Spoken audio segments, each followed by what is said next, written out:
The dark angel proclaimed that the Holy Queen, who sat upon the throne of heaven, should rejoice, for when the great disaster arrived, it would be the most catastrophic event since the creation of the world. From the beginning of time until that moment, nothing would compare. The Queen of Mercy and Love, Mary, should find joy in it. It would be a catastrophe unlike any other, especially for pregnant women and mothers.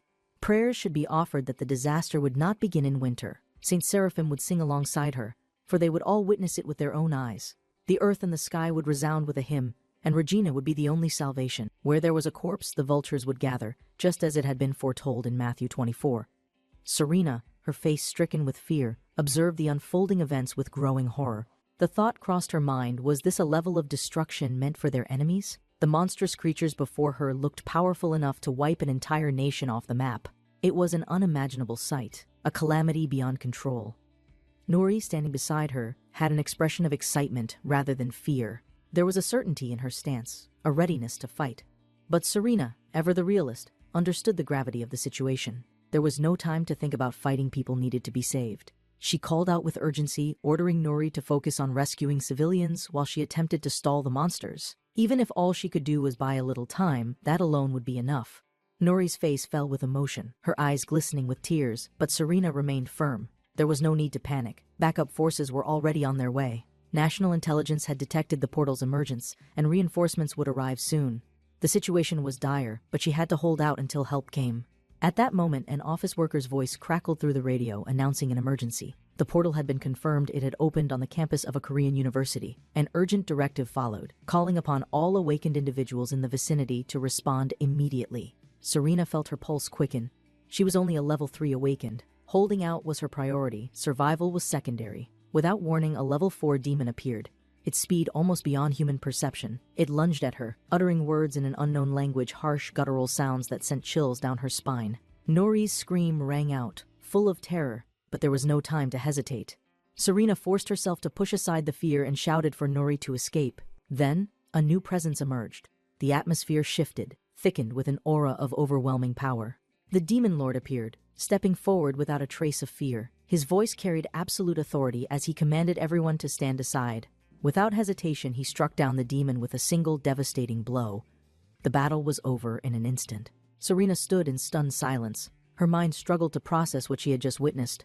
The monster, so powerful, so menacing, had been obliterated with a single attack. It was an act of strength beyond anything she had ever known, a force she could not comprehend.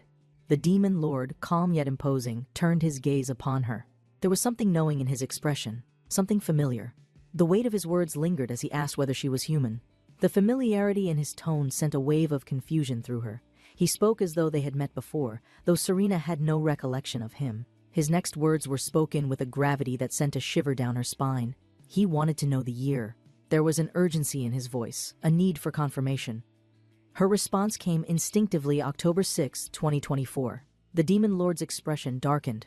Only a year had passed. He clenched his fists slightly, as if struggling to contain the storm within. Time had moved differently for him. In his mind, centuries had passed. The torment he had endured felt endless, and yet, in this world, only a single year had gone by. The distortion of time had been far worse than he had anticipated. A year ago, he had faced his greatest enemy. In that fateful battle, he had been cast into the Rage Demon Realm, a place of torment, chaos, and war. His survival had been uncertain, the trials he faced unimaginable. The passage of time had stretched unbearably. Every moment in that abyss had been a struggle for survival, an endless war against horrors beyond comprehension. And yet, against all odds, he had emerged victorious. Now, he had returned. Serena's thoughts raced as she tried to make sense of it all. Could he be an S-rank awakened? Or perhaps some secret weapon created by the state? It didn't seem possible. She was an intelligence officer. If there were a force this powerful under governmental control, she would know about it. And yet, here he was, standing before them, a figure of pure power. The Demon Lord observed his surroundings, his thoughts moving swiftly. There was no one else around, which meant they had entered a different point in time. The effects of the portal were more unpredictable than he had assumed. A military vehicle suddenly arrived, its brakes screeching as it came to a halt.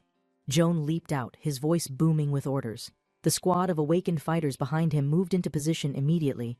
There was no time for hesitation. Joan greeted Serena and Nori, noting their presence before quickly surveying the battlefield. His gaze darted around, searching for the enemy. Confusion crept into his expression as he took in the strange stillness. He was informed that the portal had spawned creatures of at least the second level, but the absence of visible threats left him questioning the situation. One of the awakened fighters suddenly shouted at the Demon Lord, ordering him to move aside. His tone was impatient, dismissive. He saw the Demon Lord as nothing more than a cosplayer playing at being a warrior. Serena's fear spiked as she tried to warn them. This was a mistake. The Demon Lord wasn't someone to be challenged so carelessly. Joan, sensing something was wrong, asked for an explanation, but before he could react further, the Demon Lord issued a calm yet chilling statement. He would grant them 3 seconds. 3 seconds to prove that they deserved to live. The tension snapped as one of the fighters grew excited, drawing his dagger. He believed that if he did not act first, he would be the one to fall. With a sharp movement, he launched forward, unleashing an attack named Blade Storm. The Demon Lord remained utterly unfazed. He extended a single finger and pressed it against the fighter's forehead. In the next instant, the man was sent flying, blood trailing in the air as he crashed violently. The 3 seconds had passed. Joan's voice wavered with disbelief, demanding to know what had just happened, but the Demon Lord remained composed. There was no time to dwell on unnecessary matters. The portal was about to reopen, and when it did, they would not be able to stop what came next. The earth trembled violently, a deep, ominous rumble echoing in the distance. Joan instinctively grabbed his head, fear seeping into his expression. Then, from within the portal, something emerged. A towering, nightmarish creature crawled out, its form radiating destruction. The radio crackled once more. Joan's voice, steady yet urgent, relayed the final message: the enemy was a level 6 entity. The code word was confirmed: Red Horn. This creature had the power to kill over 30 million people in a single day. The organization's workers erupted in urgent, panicked shouts through the radio, calling for an immediate evacuation within a 10-kilometer radius. All awakened forces were ordered to retreat from the residential area, and squads were being mobilized: Black Turtle Squad, White Tiger Squad. Everyone available had to respond. Joan, his voice sharp with urgency, commanded the immediate summoning of all awakened individuals across Korea. The largest monster in recorded history had appeared, and their only chance was to buy time for civilians to escape. Even if it cost them their lives, they had no choice. With desperation in his voice, Joan called out to Nori, ordering her to take Serena and run at once. Meanwhile, the awakened warriors near the battlefield launched into a coordinated assault against the colossal creature. Blades clashed against its hide, spells erupted across its massive form, and the battle intensified. Nori, her face pale with fear, turned to the Demon Lord, her voice trembling as she called out to him. She asked if he would fight alongside them, if he would help. The Demon Lord, unfazed by the unfolding chaos, turned slightly and questioned whether he should even bother. His tone was cold, distant, as though the destruction before him meant nothing. With desperation laced in her voice, Nori insisted that this was his world too, and he had a duty to protect it. He asked her for a reason, one single reason why he should intervene. Strength dictated life and death. The strong survived, the weak perished. There were no exceptions. This was the absolute law of power. If they wanted to live, they had to fight for it. If they failed, they would be consumed by those stronger than them. He suggested that instead of wasting time, she could tell him where Xian's office was. Mi, standing among the awakened, trembled as she witnessed one of the fighters strike the monster, only to be met with an explosion of blood.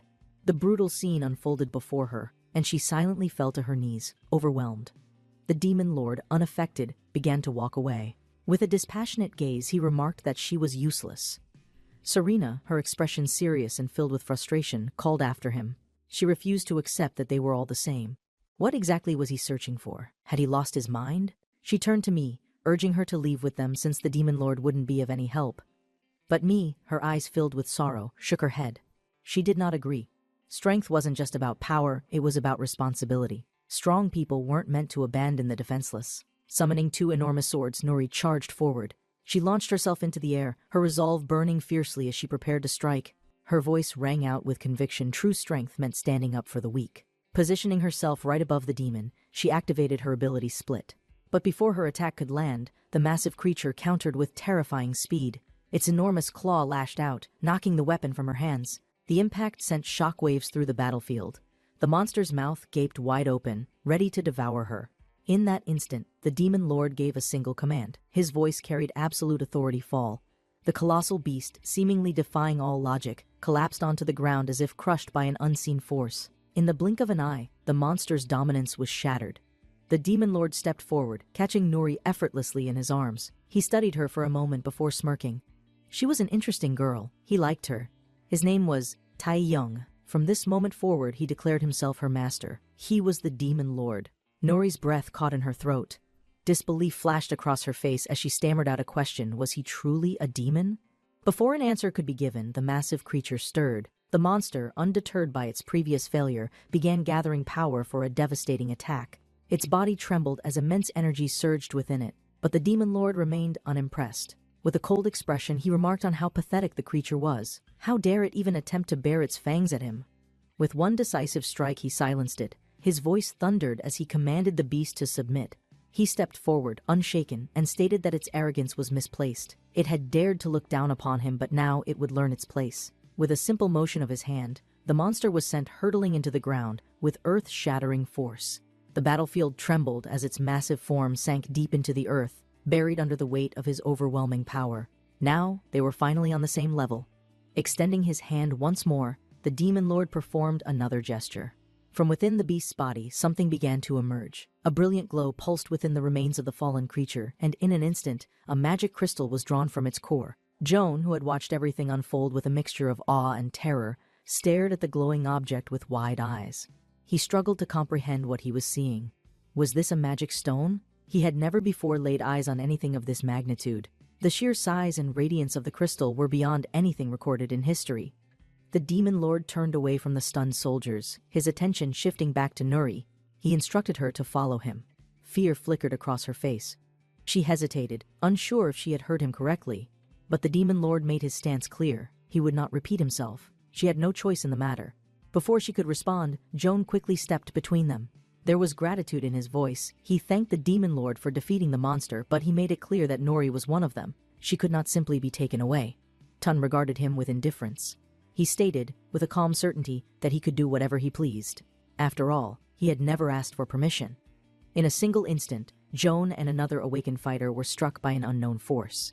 The attack was so swift and overwhelming that they barely registered what had happened. Joan's mind reeled as he tried to comprehend the situation, but before he could react, the demon lord stepped forward once more. It was time to get rid of these annoying bugs. Before any further destruction could unfold, Nori suddenly cried out. Tears streamed down her face as she pleaded with him to stop. She would go with him. If he would just leave the others alone, she would follow. The demon lord considered her for a moment. There was something intriguing about her. She had a sense of justice, yet her power was rare. A double rank, an anomaly even among the most powerful beings. In the world of dragons, this was like stumbling upon a priceless gem buried among common stones. Her characteristics were flawed due to the influence of inferior races, but if nurtured properly, she could become something far greater. He extended his hand toward her. This was perfect. He had chosen her. Let her take his hand. Nori, overwhelmed yet unable to resist, reached out. As soon as their hands met, an immense force erupted around them. Magical energy surged, forming a swirling storm of power. The intensity of it was beyond anything the awakened forces had seen before. A towering pillar of energy burst into the sky, illuminating the battlefield with a brilliant, almost blinding light. Nori screamed as the energy consumed her, the force of the ritual taking hold. But Taehyung reassured her there was nothing to fear.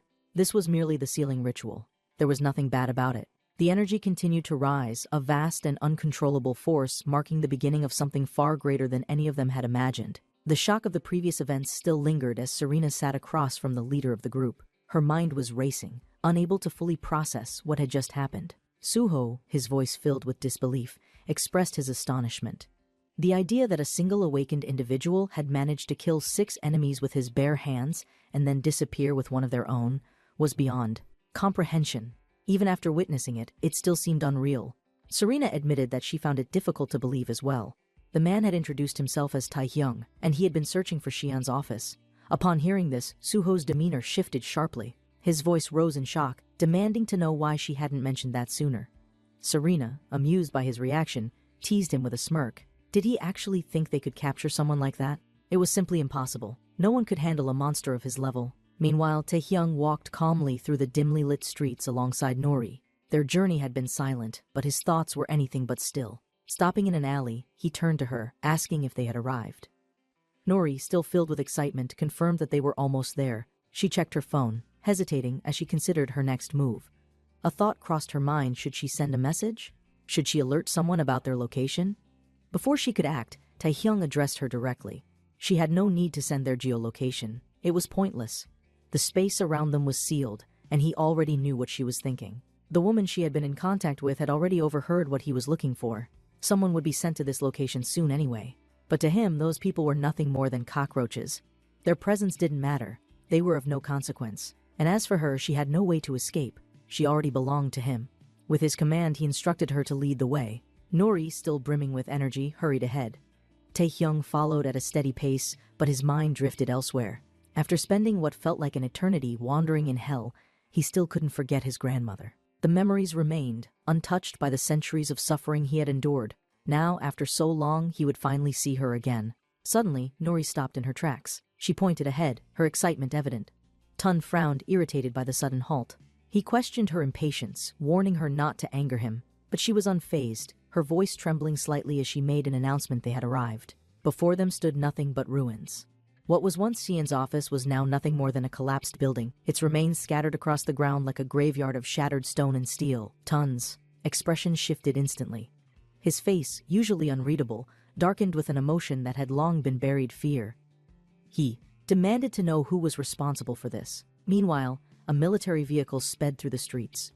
Inside, Serena sat alongside Suho and the others. The atmosphere was tense. She had conducted a quick investigation and confirmed the truth. Taehyung was not just some wandering individual.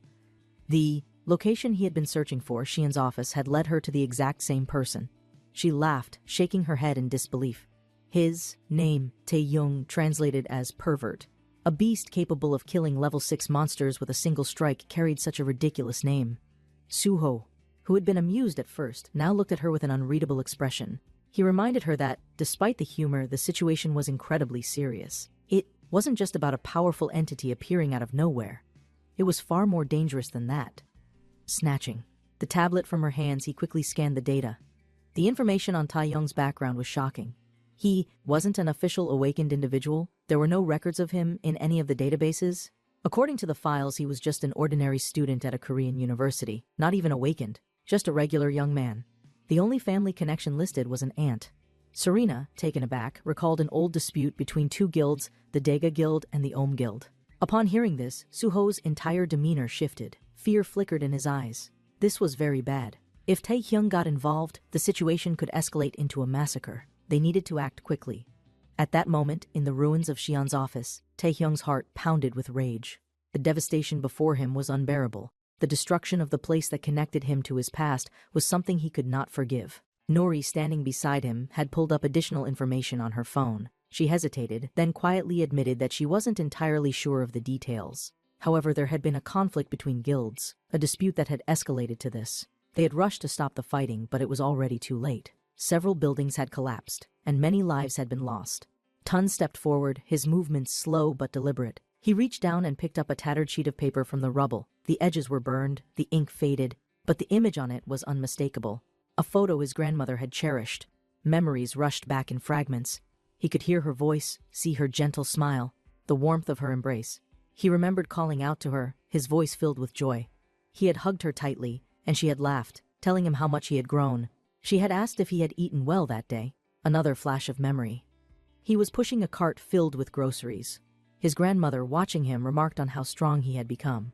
She had thanked him for always helping her. Another scene played in his mind. She gestured proudly to her home, a small but cozy apartment. She told him how grateful she was, how everything she had was because of him. He had brushed off her words, telling her to wait a little longer. He had promised her something better. He had wanted to give her a new home, to live with her, to take care of her, and now that future was gone. Nori, watching from the side, felt a deep unease. She could sense his emotions, his grief, his sorrow, and then his anger. A wild, uncontrollable rage burned in his eyes. Who had done this? Who were the inhuman monsters responsible? At that moment, Suho called out to him, approaching cautiously. His voice was measured, but there was a clear sense of urgency. He introduced himself as a member of the White Tiger Division of the National Intelligence Agency. He requested to speak with him. Even from a distance, he could feel the sheer pressure emanating from Taehyung. It was unlike anything he had encountered before. His instincts told him that the man before him was at least a Class S or perhaps even higher. Taehyung, without turning around, gave a short response. He wasn't in the mood to talk. If they valued their lives, they should leave. Suho, keeping his composure, bowed his head in respect.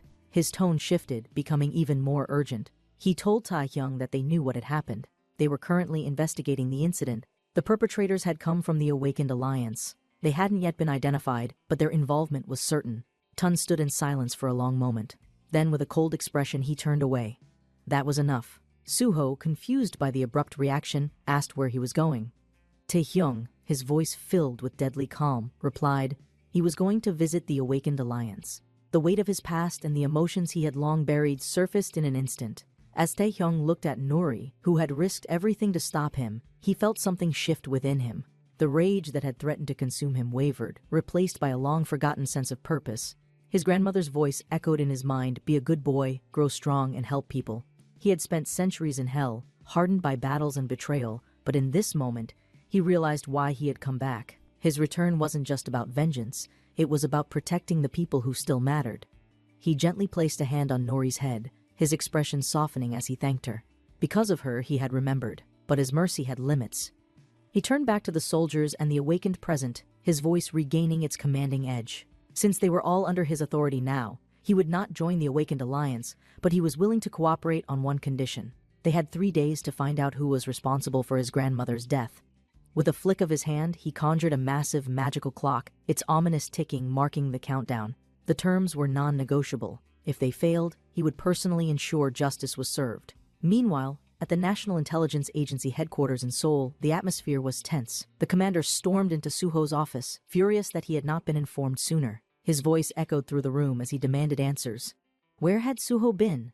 Why hadn't they contacted him? Did he even understand how worried they had been? But more than anything, what mattered most to him was how they had managed to stop the enemy.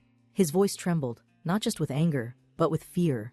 Sonho, still reeling from the sheer scale of what had just transpired, assured the commander that he would provide a detailed report the following day. The commander, however, was not satisfied with mere promises. He demanded to know who this man was. Was he even a properly classified awakened individual? The squad leader hesitated for a moment before responding, explaining that Taehyung was an unregistered awakened that they had encountered during the battle. Thanks to him, they had been able to take down a level 6 enemy, something that should have been an impossible feat. The commander's expression twisted in disbelief. If this person was unregistered, then protocol demanded that he be subjected to proper testing and documentation. There was no way they could allow an unidentified awakened one, who had already demonstrated such unparalleled power, to walk freely without understanding the full extent of his abilities. However, Sunho, who had seen Taehyung in action, felt an unease settle in his chest. Did they seriously want to test the Demon King? The very notion sent a chill down his spine. When this information was relayed to Taehyung, he did not react with concern or irritation, but rather with a mild, almost mocking amusement. He gestured toward himself and questioned their logic. Test him? The very idea was laughable. A smirk tugged at his lips as he repeated the words, "Test me?" before shaking his head. It was utterly ridiculous. Nevertheless, the order had been given, and soon, Taehyung and Serena found themselves at the testing facility, a sprawling complex filled with awakened hopefuls and officials alike. The sheer number of people within the building made Taehyung frown in mild annoyance. There were far too many. When he asked why, Serena explained that most of these individuals were simply hopefuls, regular people who had come to see if they possessed any awakened abilities. This did not improve his mood. Taehyung, crossing his arms, asked with irritation if they truly expected him to wait in line like some common participant. Serena, sensing the dangerous shift in his mood, immediately assured him that she would speak to the receptionist and get him tested as soon as possible.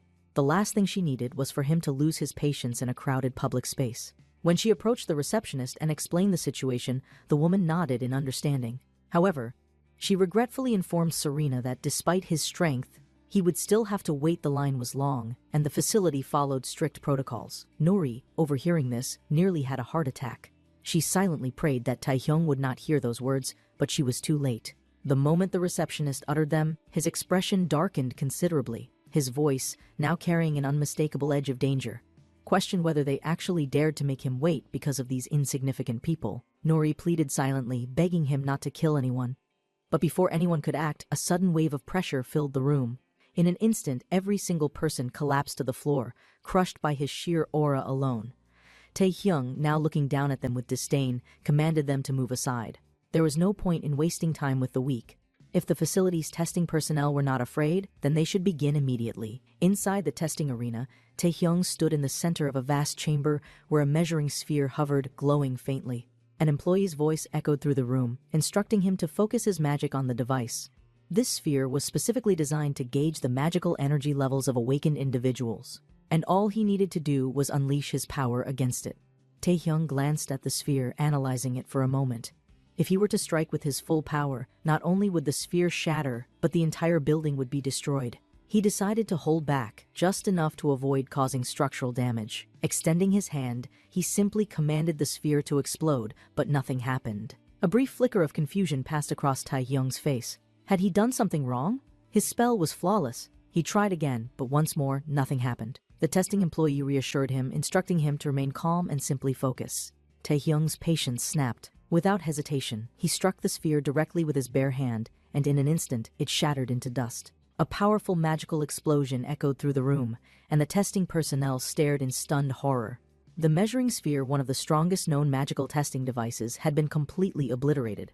The facility's strongest S-class, Awakened, Anderson, had only managed to put a small crack in the sphere during his own test.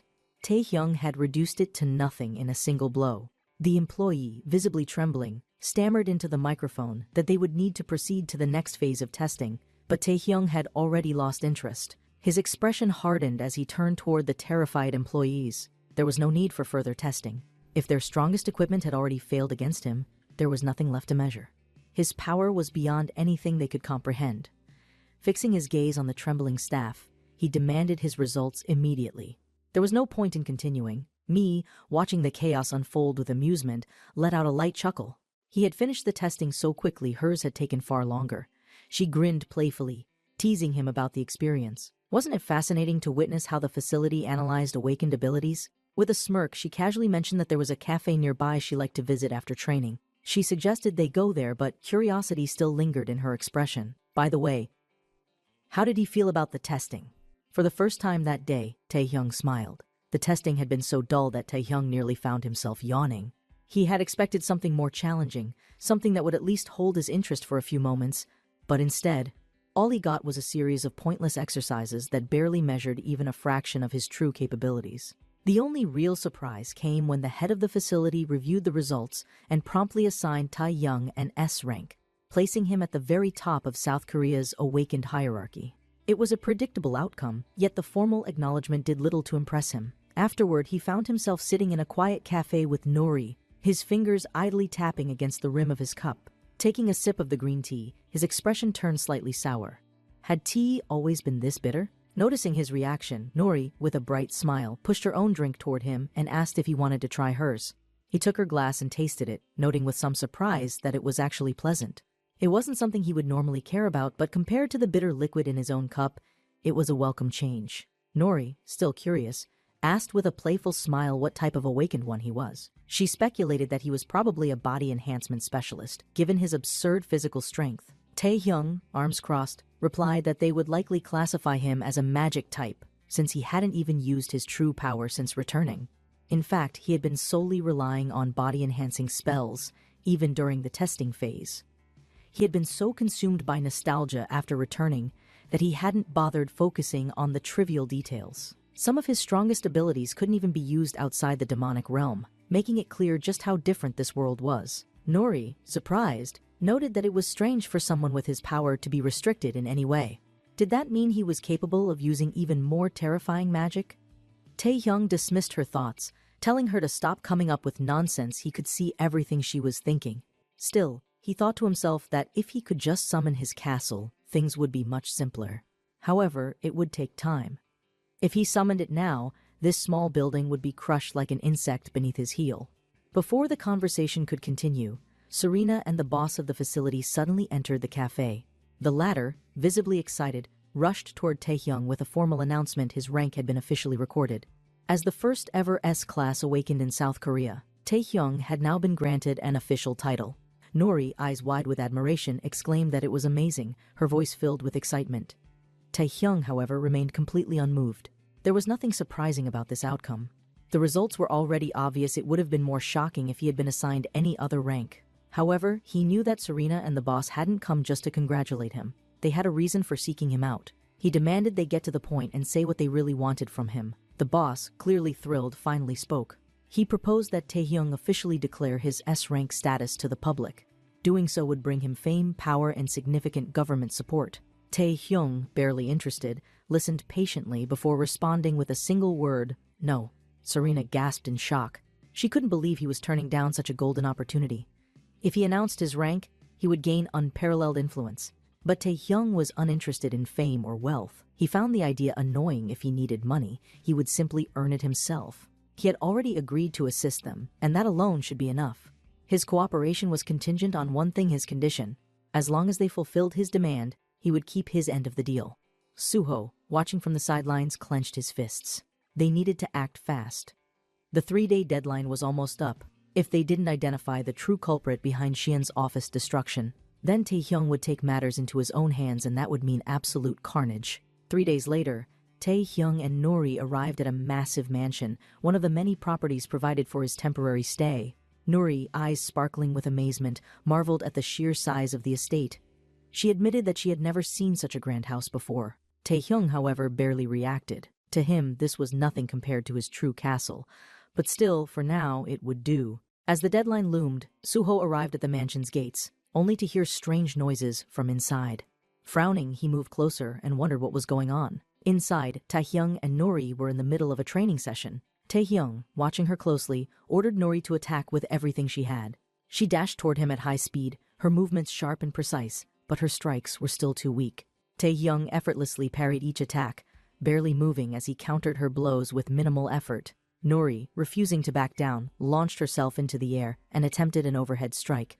However, Tae-hyung casually caught her weapon with his fingers and, with a gentle flick of his wrist, sent her flying across the training ground. She crashed to the floor but quickly scrambled back up.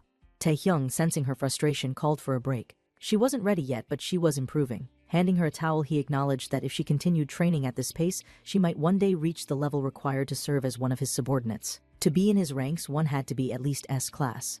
Nori, still catching her breath, hesitated before asking a crucial question.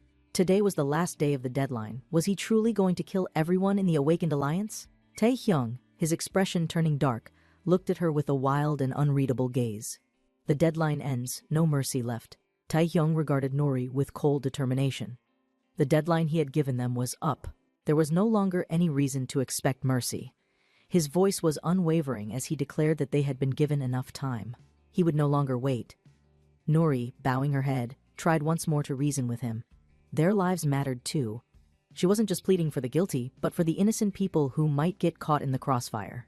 The demon lord was momentarily taken aback. He had not heard those words in centuries. The demon realm was a land where life was worth nothing, where the weak perished without a second thought. There, survival was everything, and only those with absolute power could claim to rule.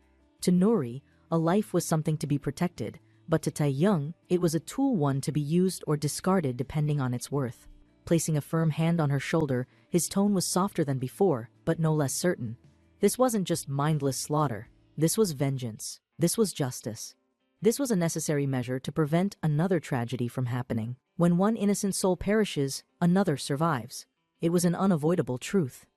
Nori, swallowing her fear, nodded. She understood. But understanding did not mean accepting. Tae-hyung, watching her closely, recognized something strange within himself. Had he become so lenient? He had never before found the need to explain himself to anyone. He was changing, saying unnecessary things, and all because of this girl. His thoughts were interrupted as Sonho approached, calling out to him while clutching a folder of documents.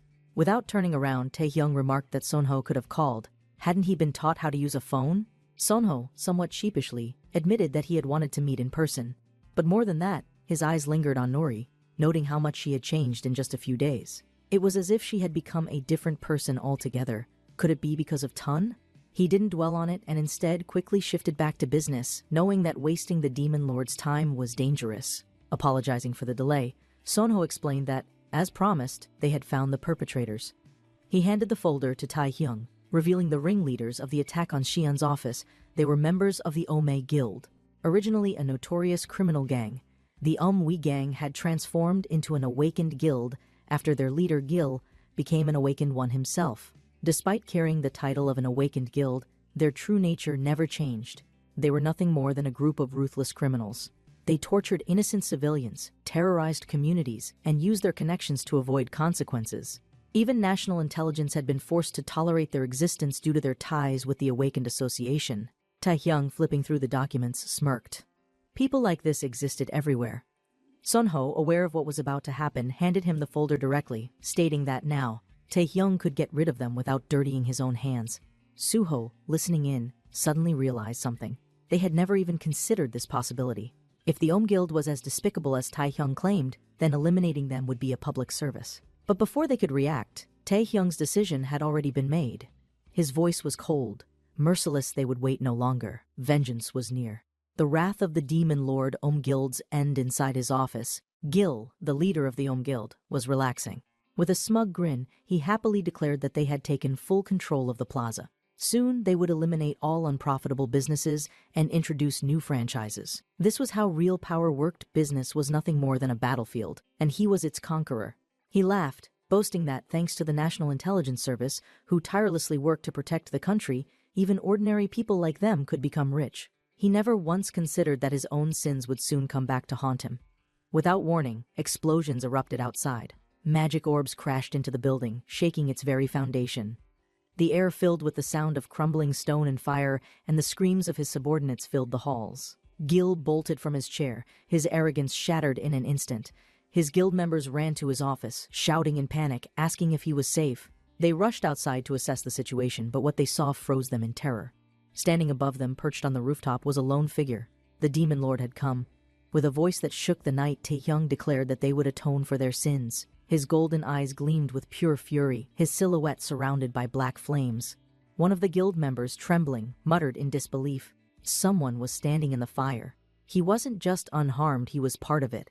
Without hesitation, Taehyung called out to the guild, demanding that they repent. If they admitted their sins and bowed their heads, he would grant them a painless death. Gil, however, was not a man who would bow. Clenching his fists in rage, he shouted that it was all because of this bastard. This one man had come to ruin everything. He ordered his men to attack. One of the fighters, eager to prove himself, charged forward, seeing this as an opportunity to rise in rank. He never got the chance. Before he could react, Taehyung landed directly on him, triggering a massive explosion. The fighter's body was incinerated in an instant. The rest of the guild members stared in horror as Taehyung's expression darkened. This was their last chance. They had been given mercy, and they had thrown it away. One of the fighters, gripped by terror, turned on his heels and attempted to flee. Taehyung, watching in amusement, casually lifted a massive metal beam from the rubble. With unnerving ease, he hurled it across the battlefield. The fleeing fighter barely had time to scream before the beam struck him, crushing his body in an instant. Taehyung sneered. Who had told them they could escape? The battlefield descended into chaos.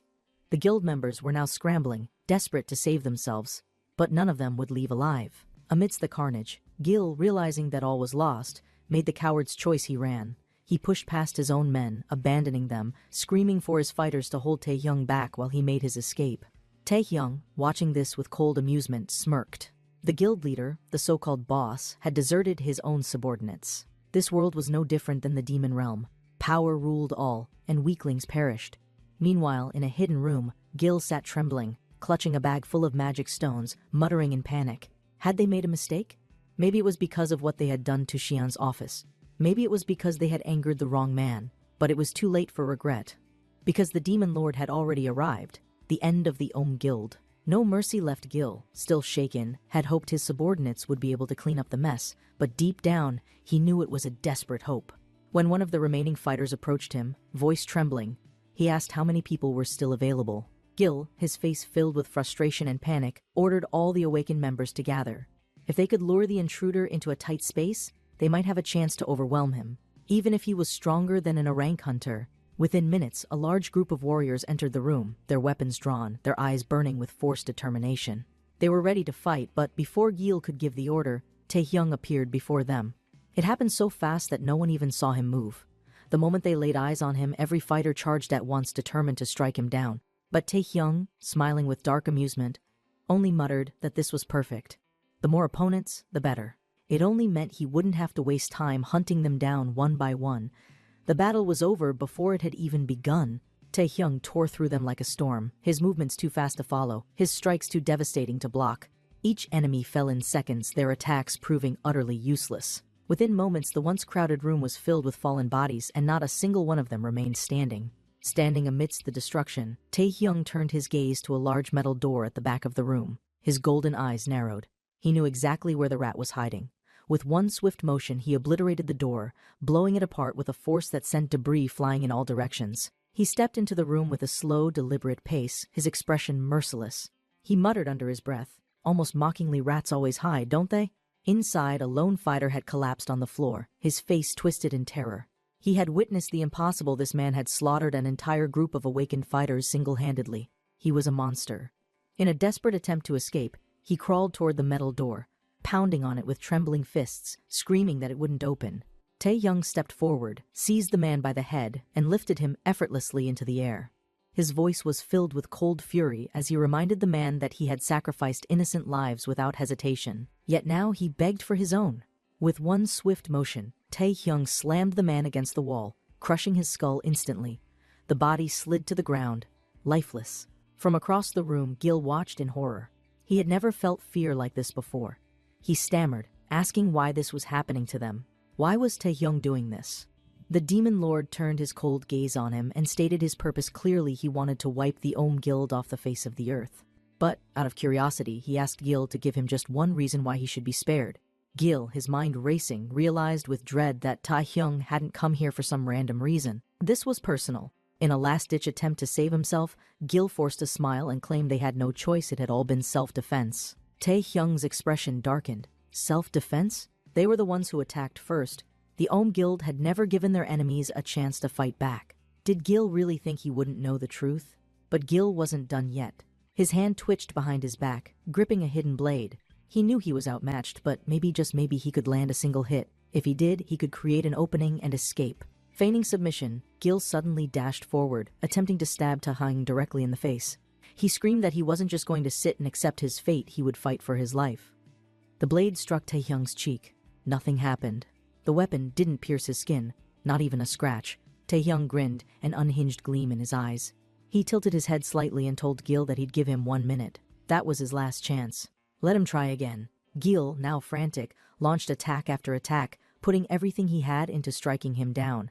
His hidden blade became a blur, stabbing dozens of times, aiming for weak points: the throat, the heart, the eyes. None of it mattered. Not a single attack landed. Tae-hyung didn't even flinch. As Gil's panic grew, Tae-hyung's mind drifted elsewhere. He hadn't returned to this world for power. He hadn't come back to play games with fools like this.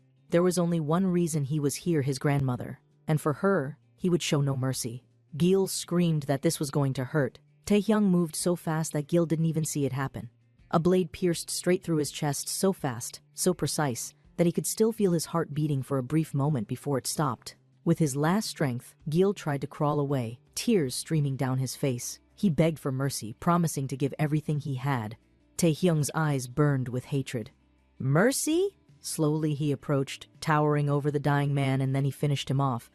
Aftermath, the unstoppable S-Class. The police arrived at the scene of destruction, taking in the horrifying aftermath. The Ohm Guild had been completely wiped out. 52 people, all dead. The once feared criminal syndicate was now nothing more than a blood-stained ruin. A high-ranking official, standing amidst the wreckage, looked at the massacre with an uneasy expression. His voice was tense as he stated the obvious: they were in deep trouble. One of his subordinates asked a chilling question. Were they just going to pretend this didn't happen? This wasn't a simple case of murder. This was a massacre. A single man had killed an entire guild. 52 people, gone. One of the officials laughed nervously. How were they even supposed to punish an S-Class awakened with an atomic bomb? They were a country of law and order. They couldn't allow vigilante justice to go unchecked. But the real concern wasn't the massacre itself. The discussion quickly turned to something even more pressing. In recent weeks, the number of dimensional gates had increased 12-fold. In just 1 week, there had been 4 new gates in Seoul alone. Worse, the monsters that emerged weren't ordinary ones. They were 4th and 6th level threats, more bloodthirsty and savage than ever before. Their awakened forces weren't strong enough to handle them. They were lucky to have at least one S-Class, but that didn't mean he was unstoppable. They would let him continue for now, but he needed to understand something. They were watching him, and if Tae-hyung thought he could do whatever he wanted, he was wrong. For the fate of their country was now in the hands of a man who answered to no one. An awkward encounter and a silent struggle after the massacre of the Ohm Guild. Tae-hyung had fallen into an unusual silence, keeping to himself for days. Nori, observing his uncharacteristic quietness, couldn't help but wonder if he was struggling with the weight of his actions. She remembered the head of the intelligence agency kneeling before her, begging her to calm him down. But how was she supposed to console a man like him? As she folded his freshly laundered clothes, she noticed something peculiar. His closet was filled with identical shirts. They were all the same color, the same style. The agency had clearly provided him with basic necessities, but they had done so without any taste or creativity. Suddenly, an idea sparked in her mind. With a cheerful expression, she suggested that they go shopping. They both needed new clothes, and maybe a change of scenery would help lift his mood. Taehyung, unexpectedly, agreed without protest, though he added one condition which made Nori momentarily panic. Was he really already sick of shopping before even going? She quickly realized the truth when Taehyung bluntly stated that he had no money. Nori, exhaling in relief, offered to lend him some, but instead of accepting, Taehyung raised his hand, conjured a portal, and summoned a massive gemstone, a magic stone of immense value. With a casual smirk, he declared that a lord does not need to borrow money. Selling this would be more than enough. The exchange and the unexpected revelation. They arrived at the exchange center, a facility run by the National Intelligence Agency, where hunters and awakened ones exchanged the valuable materials they had collected from monsters for money. Taehyung explained that this wasn't just a private establishment, it was also used by the Awakened Association, making it a critical part of Korea's economic system for dealing with awakened-related resources. Upon entering, they were greeted by a staff member who politely asked what kind of gemstone they wanted to sell and requested to see the item for appraisal. Taehyung calmly handed over the massive magic stone, which made the employee's eyes widen in shock. She immediately radioed her superior, informing him that someone had brought in an unusually large gemstone. Sonho, irritated at being interrupted over what he assumed was a low-grade magic stone, initially dismissed the concern until he was told just how massive it was. Realizing the seriousness of the situation, he ordered the staff to bring them directly to his office.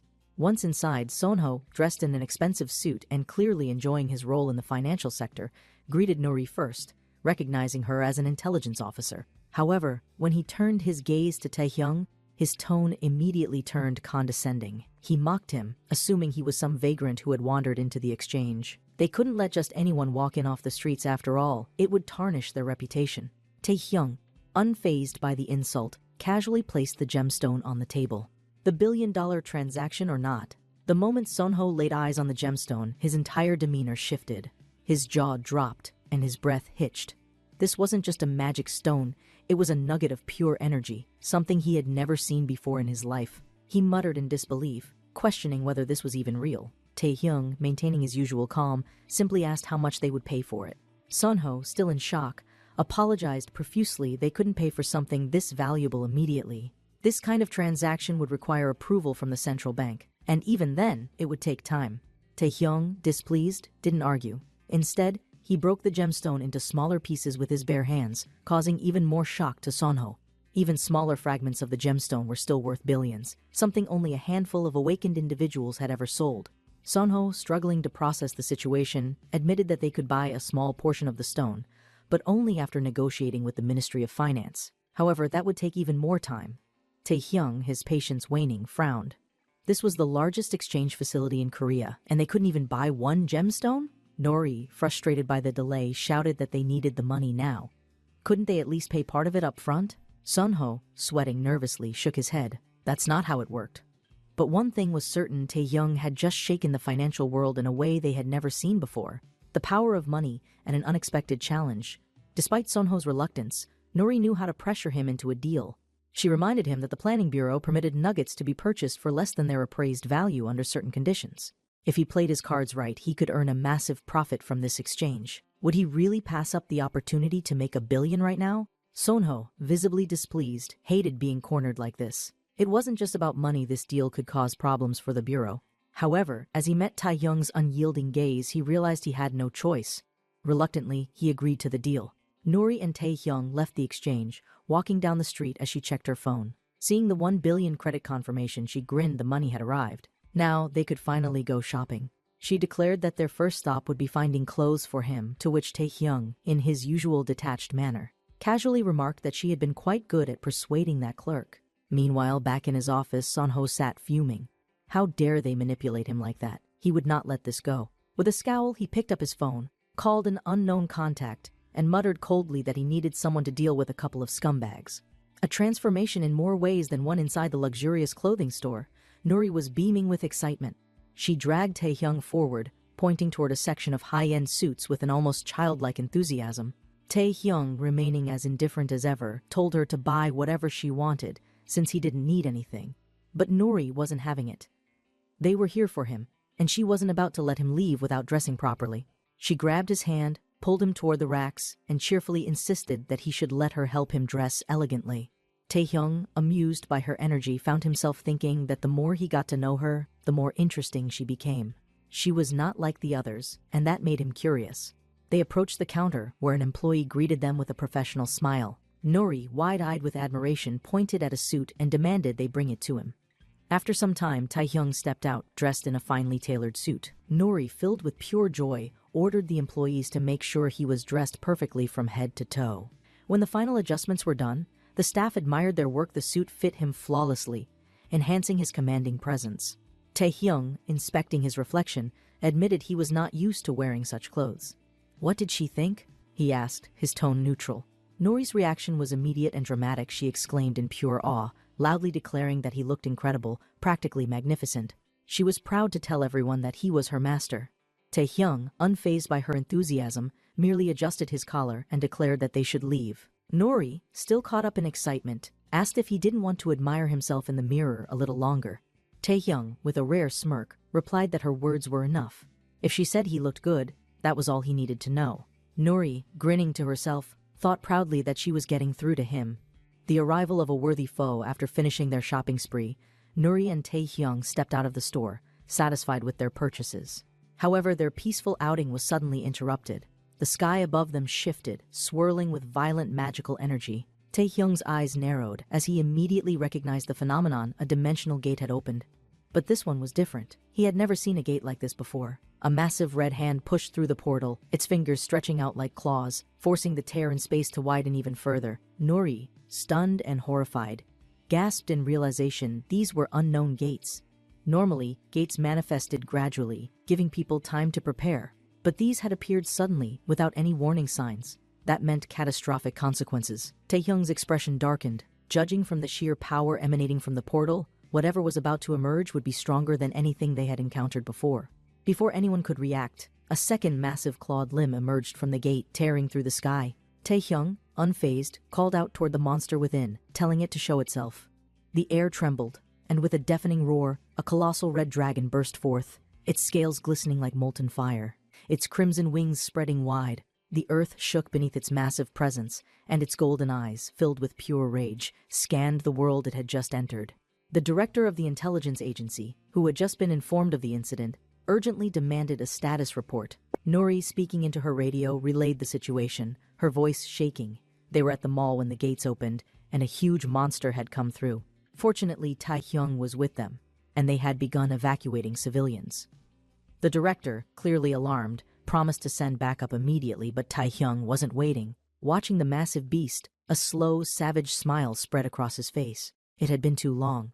Dragons. Cruel, domineering, insane creatures. Born as demigods, they considered themselves rulers of all things. He had fought such a creature before in the demonic realm, and it had been one of his greatest victories. That dragon had refused to submit, so he had ripped out its throat. Now, another dragon stood before him finally. Finally, a worthy opponent. The weight of a new legend. The mechanical voice of the system announcement echoed through the devastated streets once more, its sterile tone a stark contrast to the sheer chaos that had unfolded moments ago. A heavy silence followed, and then, like a wave, the people collectively exhaled, their tense shoulders relaxing, their stiff movements softening as relief washed over them. The fear that had gripped them just moments before began to loosen its hold. The monster, the unstoppable force that had threatened to raze everything to the ground, was gone. But where? Joan Woo, an awakened B-class hunter from the Awakened Alliance, turned sharply toward Nori, his expression somewhere between disbelief and irritation. His voice was sharp, demanding. "Where is your master? And that monster, where did they go?" His words were laced with frustration, but Nori couldn't answer right away. Her lips parted slightly, but no words came out. How could she even begin to explain what she had just witnessed? Instead, she simply lifted her gaze toward the sky, her expression unreadable. And then, with a small, breathless smile, she murmured, "They're up there." Joan blinked, his brows drawing together as if he hadn't quite heard her correctly. "Up there?" His head tilted as he followed her gaze, his stomach twisting with unease. "You mean they're still fighting? In the sky?" He knew high-rank Awakens had immense mobility, but to battle at an altitude that high, it was unheard of. Another awakened, standing beside him, scoffed. What kind of ridiculous nonsense is that? What do you expect us to believe? That a gigantic city-raising monster just flew off into space? His eyes narrowed at Nori, hostility flickering behind them. You're asking us to believe that without proof? Have you lost your mind? Nori turned to him, her hands clenching slightly at her sides. She wasn't usually one to engage in arguments, but this time she stood firm. I'm telling the truth, she said, voice steady. But it didn't matter. The man wasn't listening. Enough of this crap, he snapped, jabbing a finger toward another individual standing nearby. He's with the National Intelligence Agency, isn't he? Tell me then, where's the monster? Where's the body? Because if you're expecting us to believe that a battle like that ended without a trace, you've got another thing coming. His voice grew louder, angrier. The Awakened Alliance isn't here to clean up your mess. Or did you think we had nothing better to do? A tense silence settled over the group. Then, with controlled anger, a man in a formal suit stepped forward. That's enough, he said. His voice was calm yet edged with warning. I don't care what position you hold in the Awakened Alliance, you don't get to come here and treat us like this. If you keep pushing, we'll be filing a complaint against you. The hunter Joan Ming laughed bitterly, his fingers still pointed at his target. A complaint? Against me? He sneered.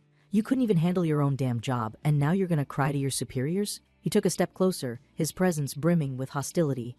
Let's get something straight. You think all Awakened are on the same level? You think we follow your orders just because your agency is state-controlled? His voice dropped into something dangerous. Our alliance doesn't answer to your government. The tension was thick enough to suffocate them. But then a new terror appeared. A fireball exploded across the sky. Burning objects rained down from above, trailing smoke and flames like the remnants of a fallen god. The ground beneath them trembled violently, as if the very air had become too heavy for the earth to hold. Gasps and screams filled the streets as one of the bystanders shouted, voice hoarse with a panic. It's falling toward us! Run! The world shattered. A deafening explosion erupted just above the city, fire blooming like a second sun. The sheer force of the blast sent people flying backward, their bodies tumbling like rag dolls as shockwaves rippled outward, flattening trees, shattering glass, and sending debris crashing through the streets. Flames surged toward them, threatening to swallow the very ground they stood on, and then, amidst the inferno, he appeared. Standing unscathed in the center of the raging fire, Tai Hyung emerged. His silhouette cut through the flames like a specter of destruction, his golden eyes glowing beneath the smoke-filled sky. He stood tall, unaffected, like he had merely taken a casual stroll through the depths of hell. Beside him, the severed head of the dragon lay in ruins, its colossal form reduced to nothing more than a trophy at his feet. For a long moment no one spoke. Serena and Sonho, who had arrived at the scene moments earlier, could do nothing but stare at him in utter disbelief.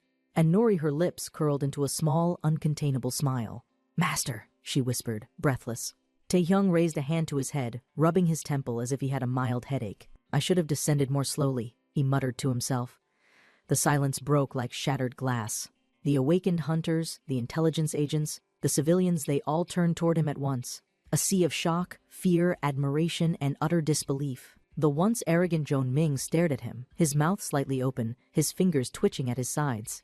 He couldn't believe what he was seeing. A man had just fallen from the sky with a dragon's head. Someone, a high-ranking agent, stepped forward and muttered under his breath, Who the hell is this guy? Suho, still recovering from the spectacle, took a deep breath and then straightened. He stepped forward and bowed deeply, his tone shifting into something much more respectful. Ting, sir, he said carefully, his voice steady despite the lingering tension in the air. You handled this situation expertly. He hesitated, then added, But we need to talk. Immediately. Taehyung's eyes flickered toward him. He was about to dismiss the request outright, but then he caught the nervous edge in Suho's tone. He wasn't just making small talk, something was wrong. Narrowing his gaze, Taehyung folded his arms. What's this about? Suho swallowed, then nodded to the burning remains of the dragon's head. His voice was urgent, laced with an unspoken warning. Because of this, he said, the whole world now knows exactly how powerful you are. Taehyung raised a brow, his expression unreadable. Suho exhaled sharply. And that means things are about to get much, much more complicated. Taehyung abruptly stated that his interlocutor was too talkative more than just rudeness. He despised wasting time. He insisted they get straight to the point, concluding that they had no choice but to officially announce his existence. Nori, visibly worried, attempted to speak, while the people behind the barrier engaged in discussions about the latest events. One of them, in shock, questioned whether this was the monster from that gate. Had they ever encountered a creature of this size before?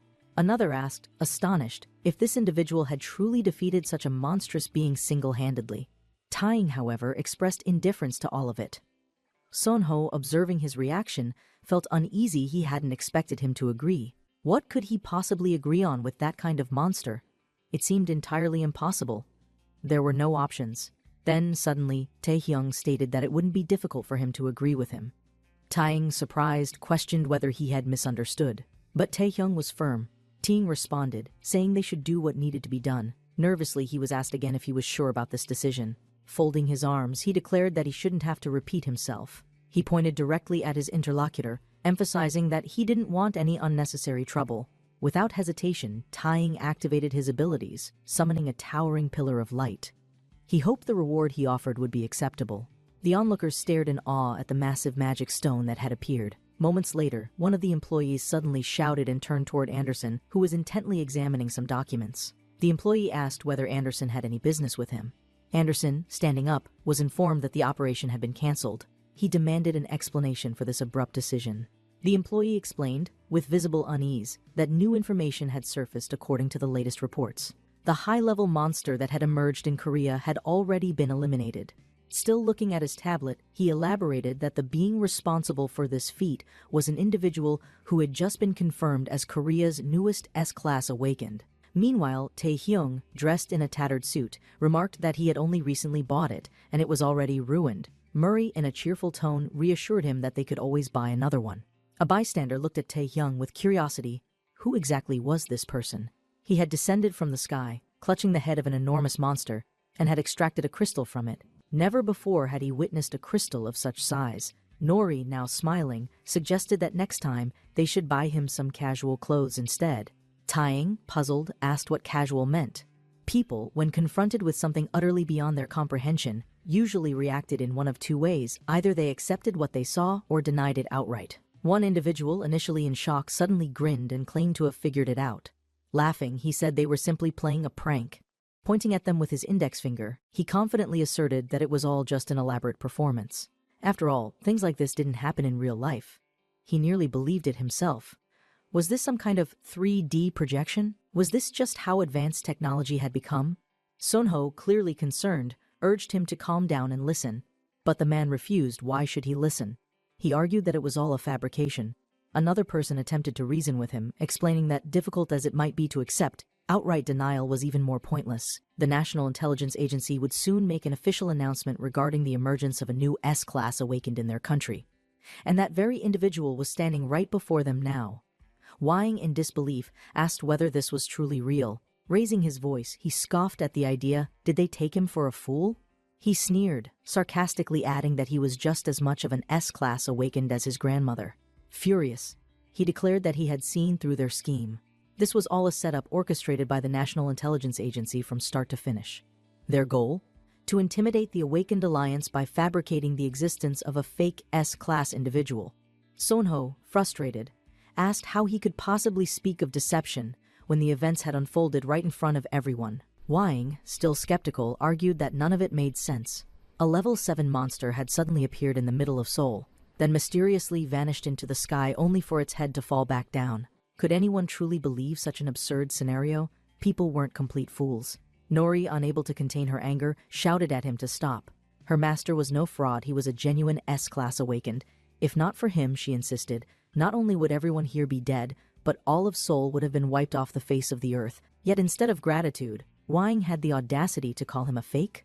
Pointing at her with his index finger, Wang sneered. How dare she, a lower-ranking Awakened, interrupt the conversations of the strong? She stared at him, dumbfounded. He scoffed and asked if this was how they trained people in the National Intelligence Agency. Did they even have a proper chain of command? What else could be expected from a department full of scammers and slackers? Standing beside Nori, Taeyang remarked that the man was making too much noise. However, to him, it was just empty sound, meaningless, and not worth his attention. He intended to ignore someone so insignificant. Nori glanced at Taehyung in confusion, but before she could say anything, his expression darkened with anger. Cloaking his body in dark energy, he declared that he couldn't simply overlook the disrespect toward his subordinate. The human stood frozen, nearly speechless. But Taehyung wasn't finished. He made it clear he was not a generous person. This was his only warning. The man had better never insult him or his subordinates again. Wai, trembling with horror, stared at Taehyung, who continued to glare at him threateningly. If his warning was ignored, the consequences would be dire, his death would be painful and excruciating. The weight of the words crushed him, and he collapsed to the ground in fear. With a sigh of arrogance, Taehyung turned away and called for Nori. It was time to leave. She, finally snapping out of her daze, quickly agreed and followed him. Suho looked at Wai with a mixture of fear and pity. Wai, unable to hold back his emotions, broke into tears, covering his face with his hand. Suho sighed in concern. He didn't even want to think about what this encounter could lead to. It was better not to dwell on it. Sometime later, they returned home. The television broadcast blared breaking news: the National Intelligence Agency had officially registered a new S-class awakened in Korea. The name attached to the announcement was Taeyang Baiti. The news anchor went on to explain that Taeyang had single-handedly defeated a monster from an unknown gate, one that had suddenly opened above a shopping mall in Seoul. The footage played clips of the aftermath, showing destruction and the decapitated monster. Suho turned to Taeyang and remarked that he had now been officially recognized. Taeyang, however, was unimpressed. He reminded Suho that he had specifically asked for no unnecessary trouble. Suho sighed and shook his head. Unfortunately, trouble was unavoidable. After all, you're now the only S-class awakened in the entire country, and there are only 9 of your kind in the whole world. That alone set Taeyang apart from all the lower-level awakened. It wasn't an exaggeration, his strength was absolute. No organization, and certainly no other awakened person in Korea, could challenge him. Suho hoped that meant people would leave Taeyang alone, at least for now. But even as he scratched the back of his head nervously, he admitted there were still concerns. The biggest issue? The complete silence from other countries. Until now, South Korea had been at a disadvantage due to its lack of S-class awakened individuals. The global superpowers, namely the United States, China, and Japan, had always dominated. Korea had been pushed around by them for years, but with Taeyang's awakening, everything had changed. Both the United States and Japan had attempted to force South Korea into massive debt, using the sudden appearance of the unknown gate as leverage. Yet when news broke that the enemy had been eliminated, confusion set in. They had not anticipated this outcome. Nori observed Taeyang's expression carefully. His face remained unreadable, but Suho continued. Of course, their confusion won't last forever. They'll try to restore the balance of power, and that means eliminating any advantage we have. That was why allies were necessary recently. A request had arrived from a special unit of the U.S., Army Wolf. They were highly interested in Taeyang and had formally requested to meet him in person. At this, Taeyang immediately rejected the idea. Suho blinked in shock. Wait, you're refusing? This is an opportunity. We could gain an ally in the United States. Taeyang remained unmoved. He simply stated that he had no interest in any of this. His annoyance was palpable as he clenched his fist. I don't care about so-called powerful people, he muttered. What's really frustrating is that everything I bought on that rare shopping trip is now completely destroyed. He sighed, clearly displeased, and added, I just hope they don't keep bothering me. Nori and Suho exchanged uneasy glances. Mi, watching all of this, racked her brain. What could she say to convince him? She needed a way to make him reconsider. Then, suddenly, an idea struck her. She gasped slightly, then quickly spoke up. Wait, can I ask something? Taeyang turned to her, unimpressed. What is it? The Special Squad Wolf, isn't that the same unit that the S-Class Awakened Anderson is part of? Taeyang's expression didn't change, but she pressed on. He's said to be the strongest among all awakened, isn't he? Suho, seeing where she was going with this, confirmed it. That's right. Anderson, also known as Warlord, is considered the strongest awakened in the world. He then revealed something important. Anderson was actually the one who personally requested to meet you, Taeyang. At this, Taehyung's eyes flickered with interest. Now this was something different. He smirked. Well, that makes things interesting. Without hesitation, he changed his mind. All right, I don't mind going to the meeting after all. Nori was certain now her assumption had been correct. The only people capable of capturing Taeyang's interest were those who matched him in strength. He had no patience for politics, power struggles, or the admiration of others. But someone like Ryan Anderson, the world's strongest awakened, was a different matter entirely. That was why he had so easily agreed to the meeting. It wasn't out of obligation, curiosity, or any sense of duty. It was purely because he wanted to measure Anderson's strength for himself. Sometime later, as they arrived at the airport, Jensen from the U.S. Army's Special Squad Wolf observed their surroundings with amusement, eager to see how they would be received.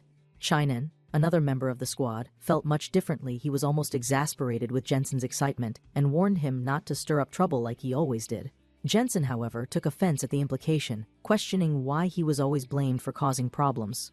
Anderson, as the leader, quickly put an end to the discussion, reminding them that this was an official visit to an allied country. They couldn't afford to cause an incident like they had in the past. The Pentagon had assigned them a mission, and they needed to carry it out with professionalism. His words served as a clear warning that they had no room for mistakes. Jensen, though not one to easily obey orders without complaint, responded with a laugh, playfully promising that he would try not to make a scene. But once their objective was complete, he hinted that they could act freely, implying that restrictions would no longer apply to them. The elite U.S. Army Special Squad Wolf had arrived in South Korea with a purpose. Chenin, a skilled class awakened, reminded them once again that they were not in the country for leisure. The Pentagon had outlined 2 key missions for them. First, to recruit the newly awakened S-Class, and second, to assess his strength. Everything else was secondary. Their primary focus needed to be on the task at hand. Anderson acknowledged this, but there was an underlying tone of finality in his voice when he mentioned that if Taiying refused their offer, that would be the end for him. He didn't elaborate, but the implication was clear: there was no room for negotiation. Meanwhile, elsewhere, Taiying found himself growing bored of waiting for their arrival. He casually pulled out his phone and tuned into a special broadcast that was currently airing live. The news was centered around the S-Class hunter, Ryan Anderson, the very man he was about to meet. According to the report, Anderson was widely recognized as the strongest awakened in the world, a man capable of eliminating enemies strong enough to destroy entire nations. His legendary weapon, Excalibur, was highlighted as the key to many of his victories. As Taiying absorbed this information, he couldn't help but smirk. This man was truly one of the greatest fighters in the world, or so they claimed. Nori, standing beside him, suddenly pointed out that their guests had finally arrived. Taiying's expression shifted, a malicious smile spreading across his lips. Now, things were about to get interesting. Without hesitation, he declared that it was time for them to go. Nori excitedly motioned for him to follow her, thrilled by the prospect of meeting someone she had once idolized. However, she quickly reminded herself that her true master was no longer Anderson, but Taiying. As they made their way toward the meeting, Taiying's thoughts drifted elsewhere. He considered the technological limitations of this world. Unlike the realm he had once been in, Earth had yet to develop the technology necessary to modify the human body on a fundamental level. In the demon realm, he had undergone a procedure known as noise body modification, which had fundamentally altered his being. Because of this, he no longer considered himself a pure-blooded human. He had encountered countless formidable entities in the demon realm, yet none of them had been purely human. This meeting would provide him with an opportunity to test the strength of a true, unaltered human, the strongest one this world had to offer. The thought intrigued him. As they approached the entrance, Nori, still filled with excitement, opened the door for him with a respectful smile, inviting him to step inside. Taiying patted her head absent-mindedly, still lost in his own thoughts. Inside the meeting room, Anderson and Chenin turned toward the newcomers. Almost instantly, Taiying and Anderson locked eyes, and the atmosphere between them grew tense. There was no need for words, their gazes alone conveyed everything. The Director of National Intelligence, Young-gin, took the initiative to break the silence, remarking that they had finally gathered. With a polite demeanor, he introduced himself and extended his hand toward Taiying, mentioning that while he had heard much about him, this was their first official meeting. Though Young-gin expressed his pleasure at finally meeting face-to-face, Taiying completely ignored him. The blatant dismissal caused a wave of tension in the room. Nori, sensing the awkwardness, quickly apologized for Taiying's behavior. Young-gin, trying to maintain professionalism, chuckled and reassured her that it was fine. However, after a moment of hesitation, he retracted his hand, admitting that his primary concern was actually the American guests. Redirecting the conversation, he gestured toward the U.S. representatives, introducing them formally. Chenin was the first to step forward, greeting them in fluent Korean. His ability to speak the language surprised Nori, though she suspected that a translation spell was likely being used. However, while most of the attendees focused on introductions, Jensen was watching Taiying with an expression of disbelief. He couldn't shake the feeling that Taiying considered them beneath him, as though they weren't worth acknowledging. At the same time, Taiying was occupied with something else entirely. He had activated his analysis skill on Anderson. What he discovered was impressive. Anderson's abilities were immense, capable of slaying dragons with ease. That level of power was undeniably remarkable. But before he could analyze further, Jensen, unable to ignore the situation any longer, suddenly stepped forward with a smirk. He made a sarcastic remark about how much attention Taiying was giving Anderson, then, without warning, grabbed Taiying's hand in an attempt to force a handshake. His grip was firm, his intent obvious. He wanted to test Taiying's reaction. He questioned whether Taiying understood the customs of his own country, implying that it was impolite to refuse such an interaction. However, Taiying remained unmoved. Jensen, sensing resistance, tightened his grip, expecting Taiying to either flinch or be forced to acknowledge him. Yet something strange happened. Almost immediately, he felt an unsettling sensation creeping over him, something he couldn't quite identify. His instincts screamed that something was wrong. The shift in energy was palpable. The tension in the room escalated as the air grew heavy. Before Jensen could react, Nori suddenly screamed, her voice filled with panic. She desperately warned him to stop. Ting's grip tightened around Jensen's hand with a crushing force, eliciting a sharp, agonized scream. The room fell silent, the air thick with tension as everyone turned in shock to witness the scene. Jensen, whose usual arrogance left him believing himself untouchable, had never imagined such overwhelming strength from another human. His instincts kicked in, and in a desperate bid to free himself, he activated his explosion skill, a technique that could incinerate anything within reach. The sudden surge of energy sent a blast through the air, causing Nuri to scream in alarm as she instinctively shielded the director with her own body. Sheenan, now furious, clenched his fists and cursed under his breath. Jensen, in his impulsive foolishness, had just ruined everything. But something was wrong. Jensen's explosion skill abruptly ceased, its flames snuffed out as if swallowed by an unseen force. His panic-stricken eyes widened in disbelief his ability had been neutralized.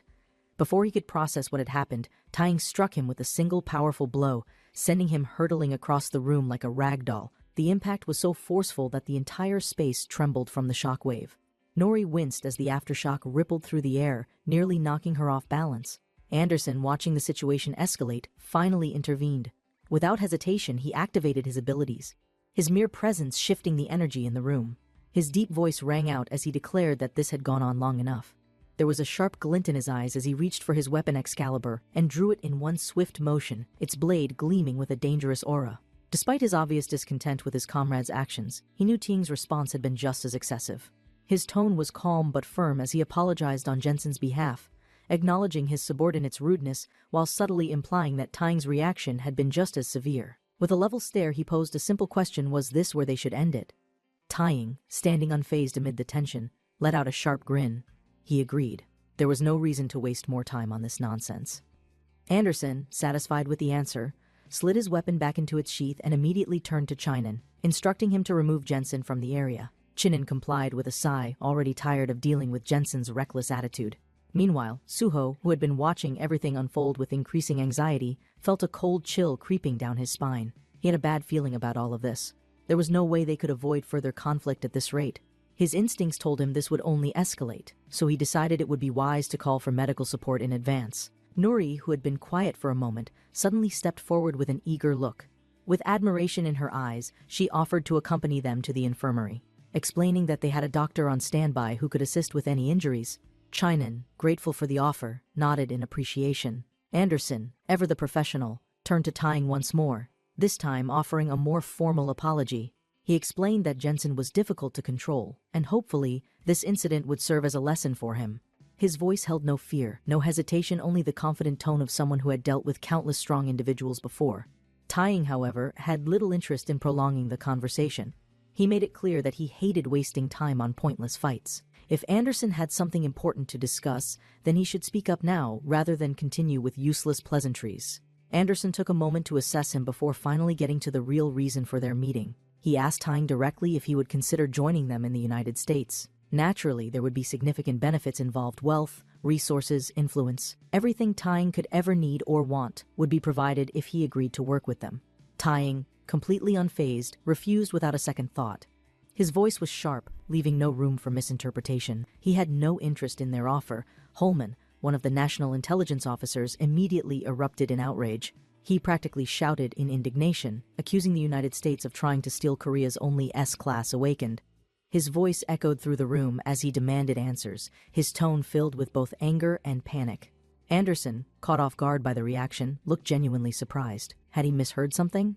Tying, now visibly losing patience, warned them not to make him repeat himself. His rejection had been final. He had no intention of discussing it further. However, deep down, he had been waiting for this outcome. There was no real reason for him to work with them. He had no desire for alliances or diplomatic games. What he was truly interested in was testing Anderson's strength. He could see it in Anderson's eyes as well, the same curiosity, the same hunger for a challenge. Without hesitation, he coated his entire body with mana, making his intentions crystal clear. Wasn't Anderson just as interested in seeing who was stronger? If that was the case, then they should settle it with their fists. Anderson's lips curled into a smile. It was an excellent idea. Meanwhile, in the infirmary, an exhausted medic had just finished healing Jensen's injured arm with his abilities. As the energy flowed through his limb, the pain gradually faded, But Jensen was far from grateful. He turned to Chinan with a scowl, his voice filled with frustration as he blamed him for what had happened. Crossing his arms, he continued to sulk, refusing to take responsibility for his own reckless actions. But Chinan had no patience for his nonsense. With a sharp tone, he made it clear that this was Jensen's own fault. Jensen's anger flared, and he shouted with frustration, his words laced with resentment. He ranted about how the new S-Class had no respect for anyone, questioning how someone like Tying could act so arrogantly, even in the presence of the world's strongest awakened. How could Anderson remain so calm after such an insult? Did he not feel humiliated?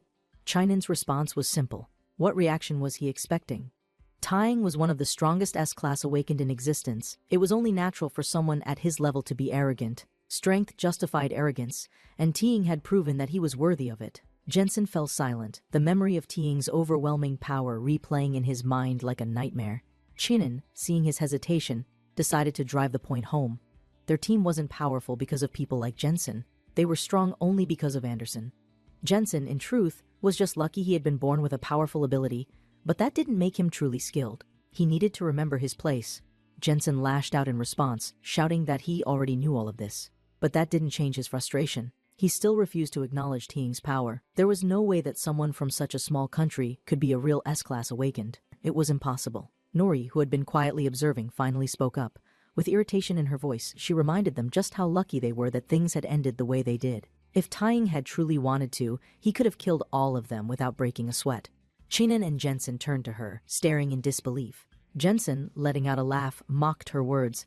Did she really believe that? Was she seriously comparing Tying to Anderson? His laughter was sharp and condescending as he dismissed her entirely, but Nori stood her ground, her voice unwavering. She knew one thing for certain. Her master Tying was the strongest man in the world. Jensen's laughter only grew louder. The audacity of it amused him beyond belief. With a smirk, he sneered at her declaration, claiming that her foolish dreams would soon be shattered. Anderson was about to put an end to Tying's arrogance, and when he did, the truth would become clear to everyone.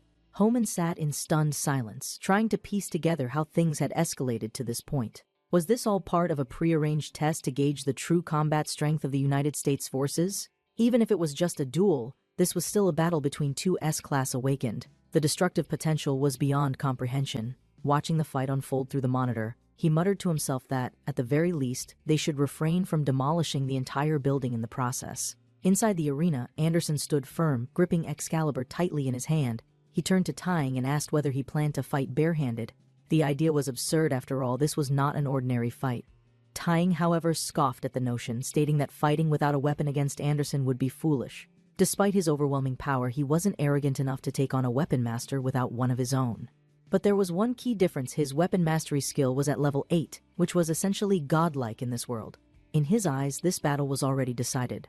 As Tying made his decision, a system window materialized in front of him, listing his opponent's skills. Anderson's abilities were undeniably formidable. Heavenly Weapon Mastery level 3, Close Combat level 5, Weapon Aura Kill level 5, and Wind Strike level 5. These were all high-ranking abilities, ones that had secured Anderson's reputation as the world's strongest S-Class awakened.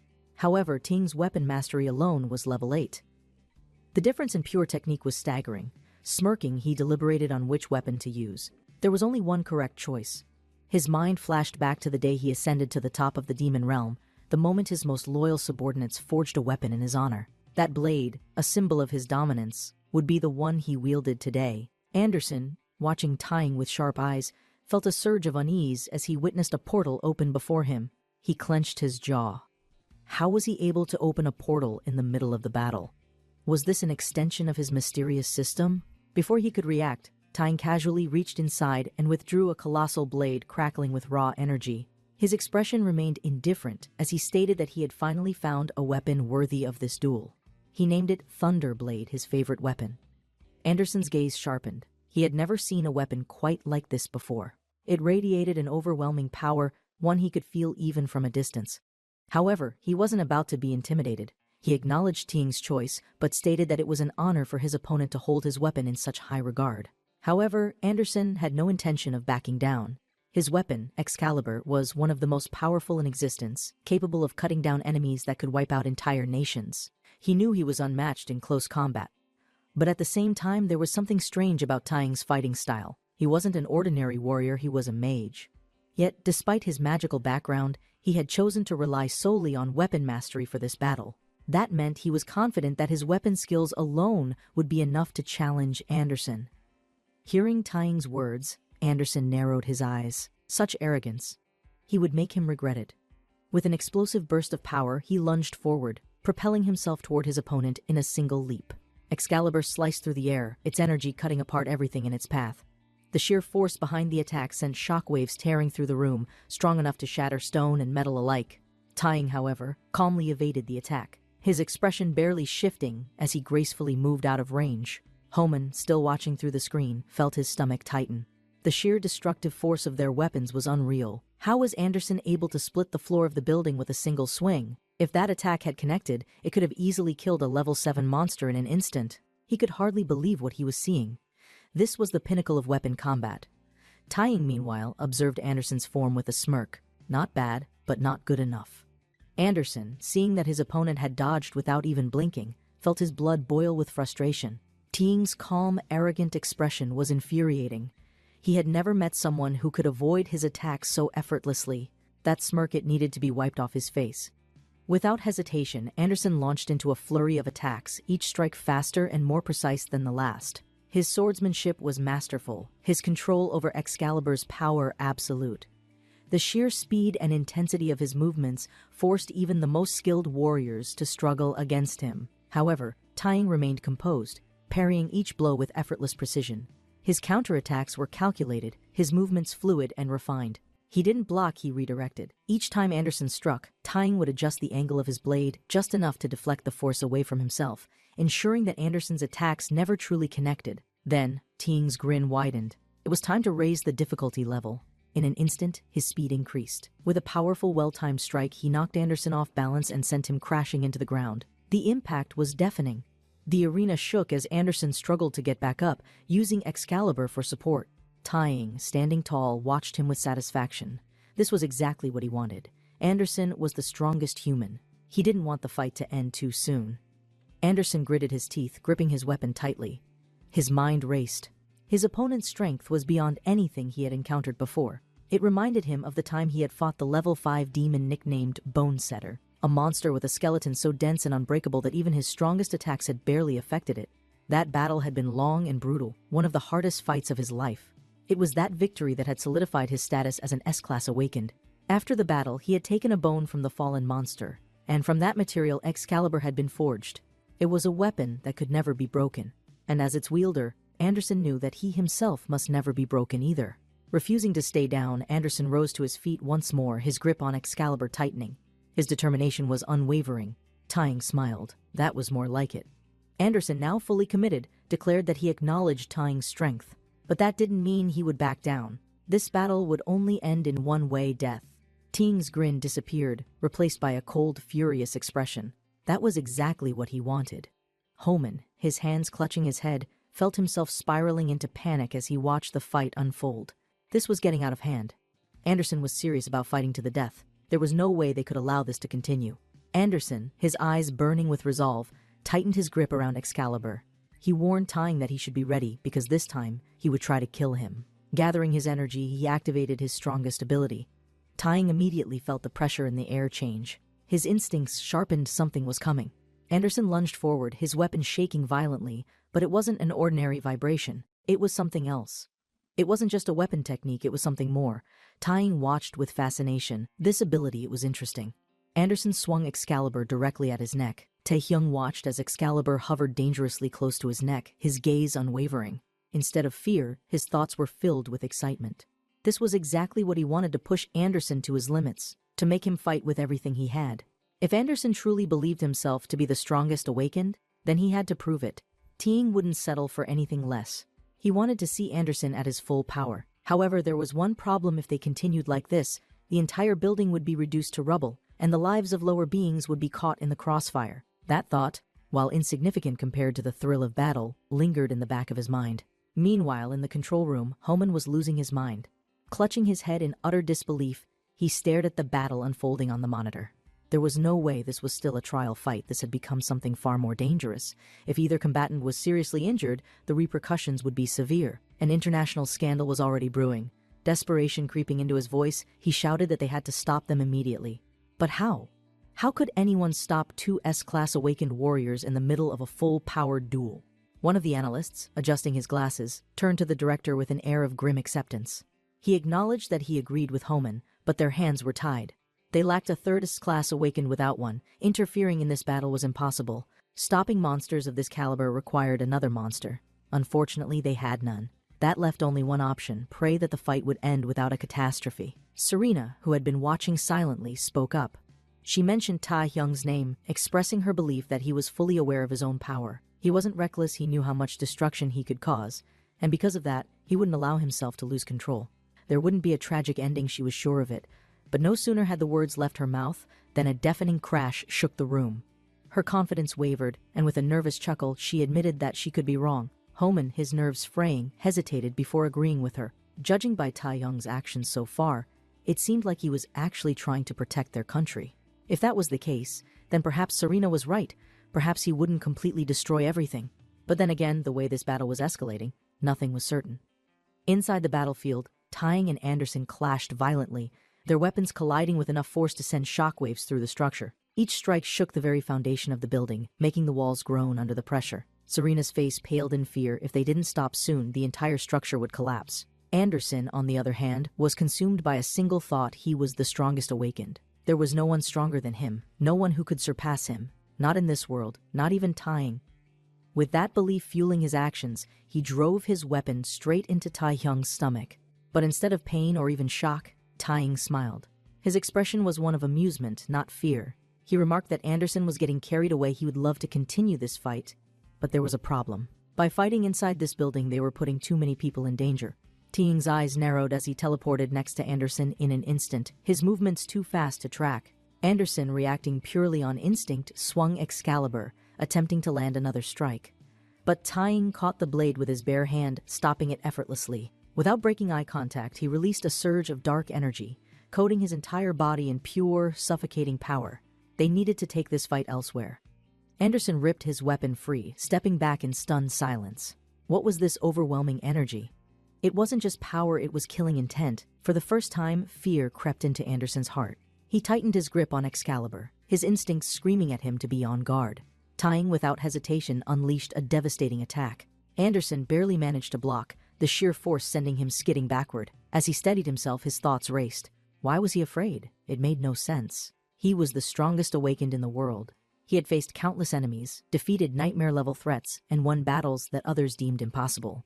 And yet, in the presence of Tying's energy, he felt his own mortality like never before. Anderson clenched his jaw. This was unacceptable. This was not possible. This was not reality. His frustration reached its peak as he roared in defiance, charging at Tying once more. He activated Wind Strike, his most lethal technique, and swung his weapon with the full force of his abilities. But just before his attack landed, the battlefield was swallowed in darkness. Tying's dark energy corrupted the very air, creating an oppressive void that absorbed Anderson's ability before it could even take effect. Anderson's expression twisted into one of horror. What kind of power was this? Pain shot through his arm as his own weapon betrayed him, absorbing Tai Hyung's dark energy and turning against him. He screamed in agony, struggling to pull Excalibur back, but the weapon refused to obey. Tying, watching with cold amusement, remarked that pride was a privilege reserved only for the truly strong. Anderson, for all his boasting, had proven himself unworthy. How could he claim to be the strongest in the world when he couldn't even protect himself? With that final declaration, Tying delivered a devastating blow, sending Anderson crashing into the ground. The entire building trembled from the impact. Homan let out a strangled gasp, his face pale with shock. Everyone else in the room was equally stunned. The battle had taken a brutal turn, and now Anderson was struggling to stand. Tying, smiling wickedly, raised his hand in triumph, mocking the fallen warrior. The strongest in the world? What a joke. Outside, chaos erupted as ordinary people fled the crumbling structure. The sheer force of the battle had caused the very earth to shake, and civilians ran in panic as the terrifying sounds of combat echoed in the air. Meanwhile, in the infirmary, Nuri and Jensen felt the pressure of the battle surging through the walls. Jensen, with a smug grin, remarked that the fight had finally begun. He was practically giddy with excitement, taking pleasure in what he believed was Tying's inevitable defeat. Pointing his index finger at Nuri, he cruelly suggested that she should start mourning her master now. He mocked her, stating that her so-called master had no chance against Anderson. By now, Tying was already on his knees, begging for mercy. Nori, filled with rage, glared at him with undisguised fury. How dare he speak about her master that way? Her body trembled, but not from fear, from anger. With a furious cry, she commanded him to shut up. Light energy surged around her, illuminating the infirmary as she prepared herself for a fight of her own. She could no longer listen to his nonsense. Jensen looked at Nori with visible annoyance, clearly unimpressed by her sudden outburst. Chinan, however, observed her carefully, his analytical mind immediately picking up on something unusual. Her loyalty toward this Korean S-class awakened was evident, but it wasn't just admiration, her devotion went beyond that of a mere maid. There was something off about her aura, something powerful yet unfamiliar. While she wasn't classified as a class, she had clearly trained under Tying. The energy radiating from her suggested she wasn't someone to be taken lightly, which meant they needed to tread carefully around her. Jensen, naturally oblivious to caution, mocked her outright, his voice laced with sarcasm and ridicule. Did she seriously want to fight him? He sneered, questioning whether she had released her aura just to play soccer, dismissing her presence as nothing more than an overreaction. Chunsin, who had been watching silently, almost laughed at Jensen's recklessness. The fool didn't even realize that his taunting might actually provide them with useful information. But it was already too late. Nori, without hesitation, confirmed his challenge. She wanted to fight. If Jensen wanted a battle, then she would dominate it. She needed to establish herself as the one in control. As she prepared to strike, memories flooded her mind. She could still remember the moment when she had asked Tying a simple question as his maid. Shouldn't she strive to be as tough and strong as him?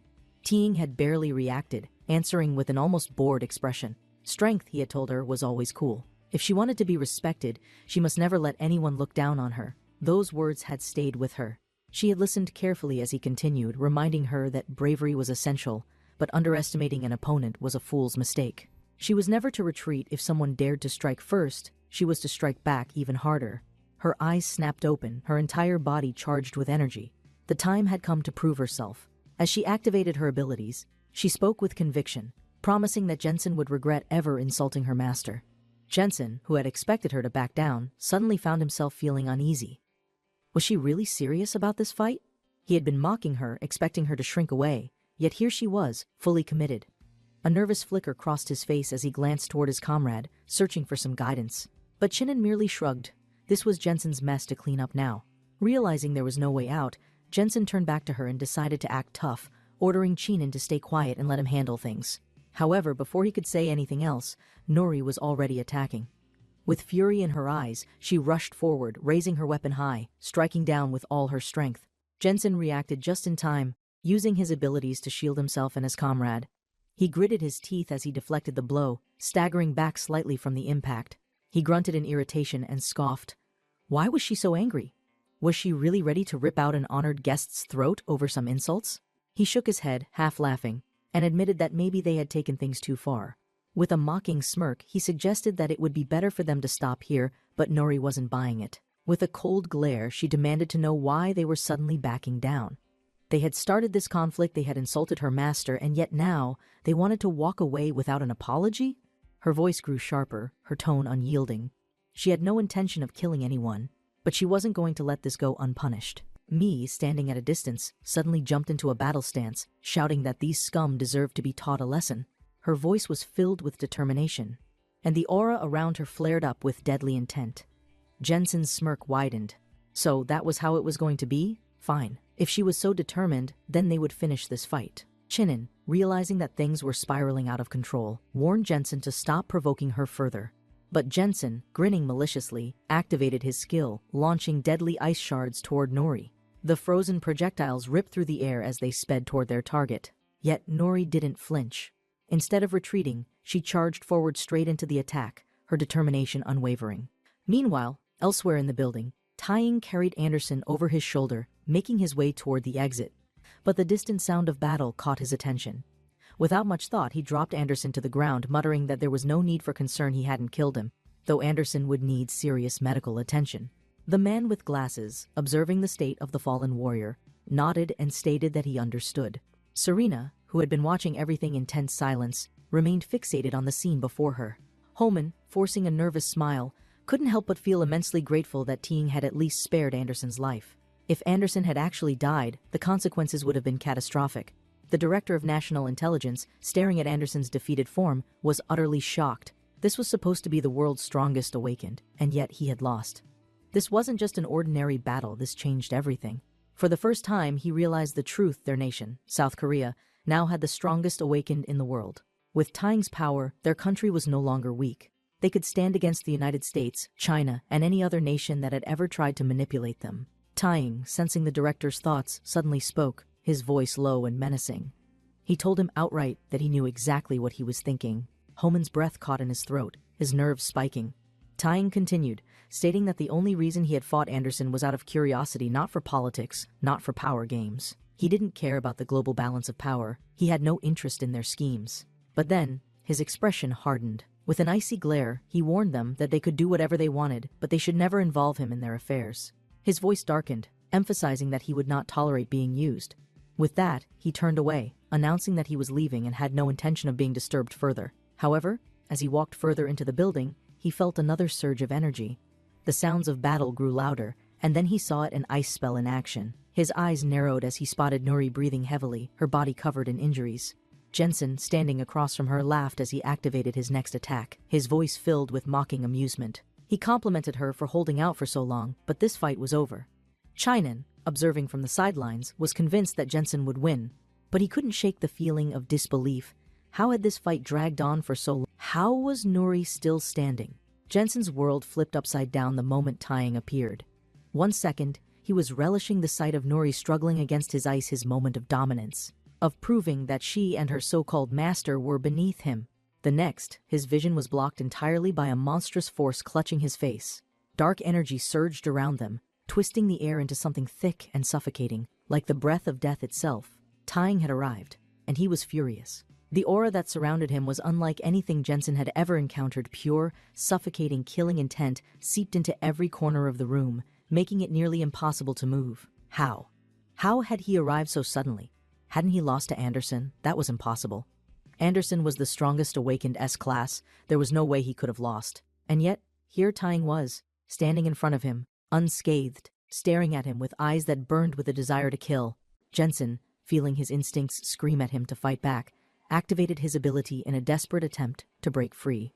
Explosions of ice surged from his hands, crackling violently as they tried to freeze the enemy in place.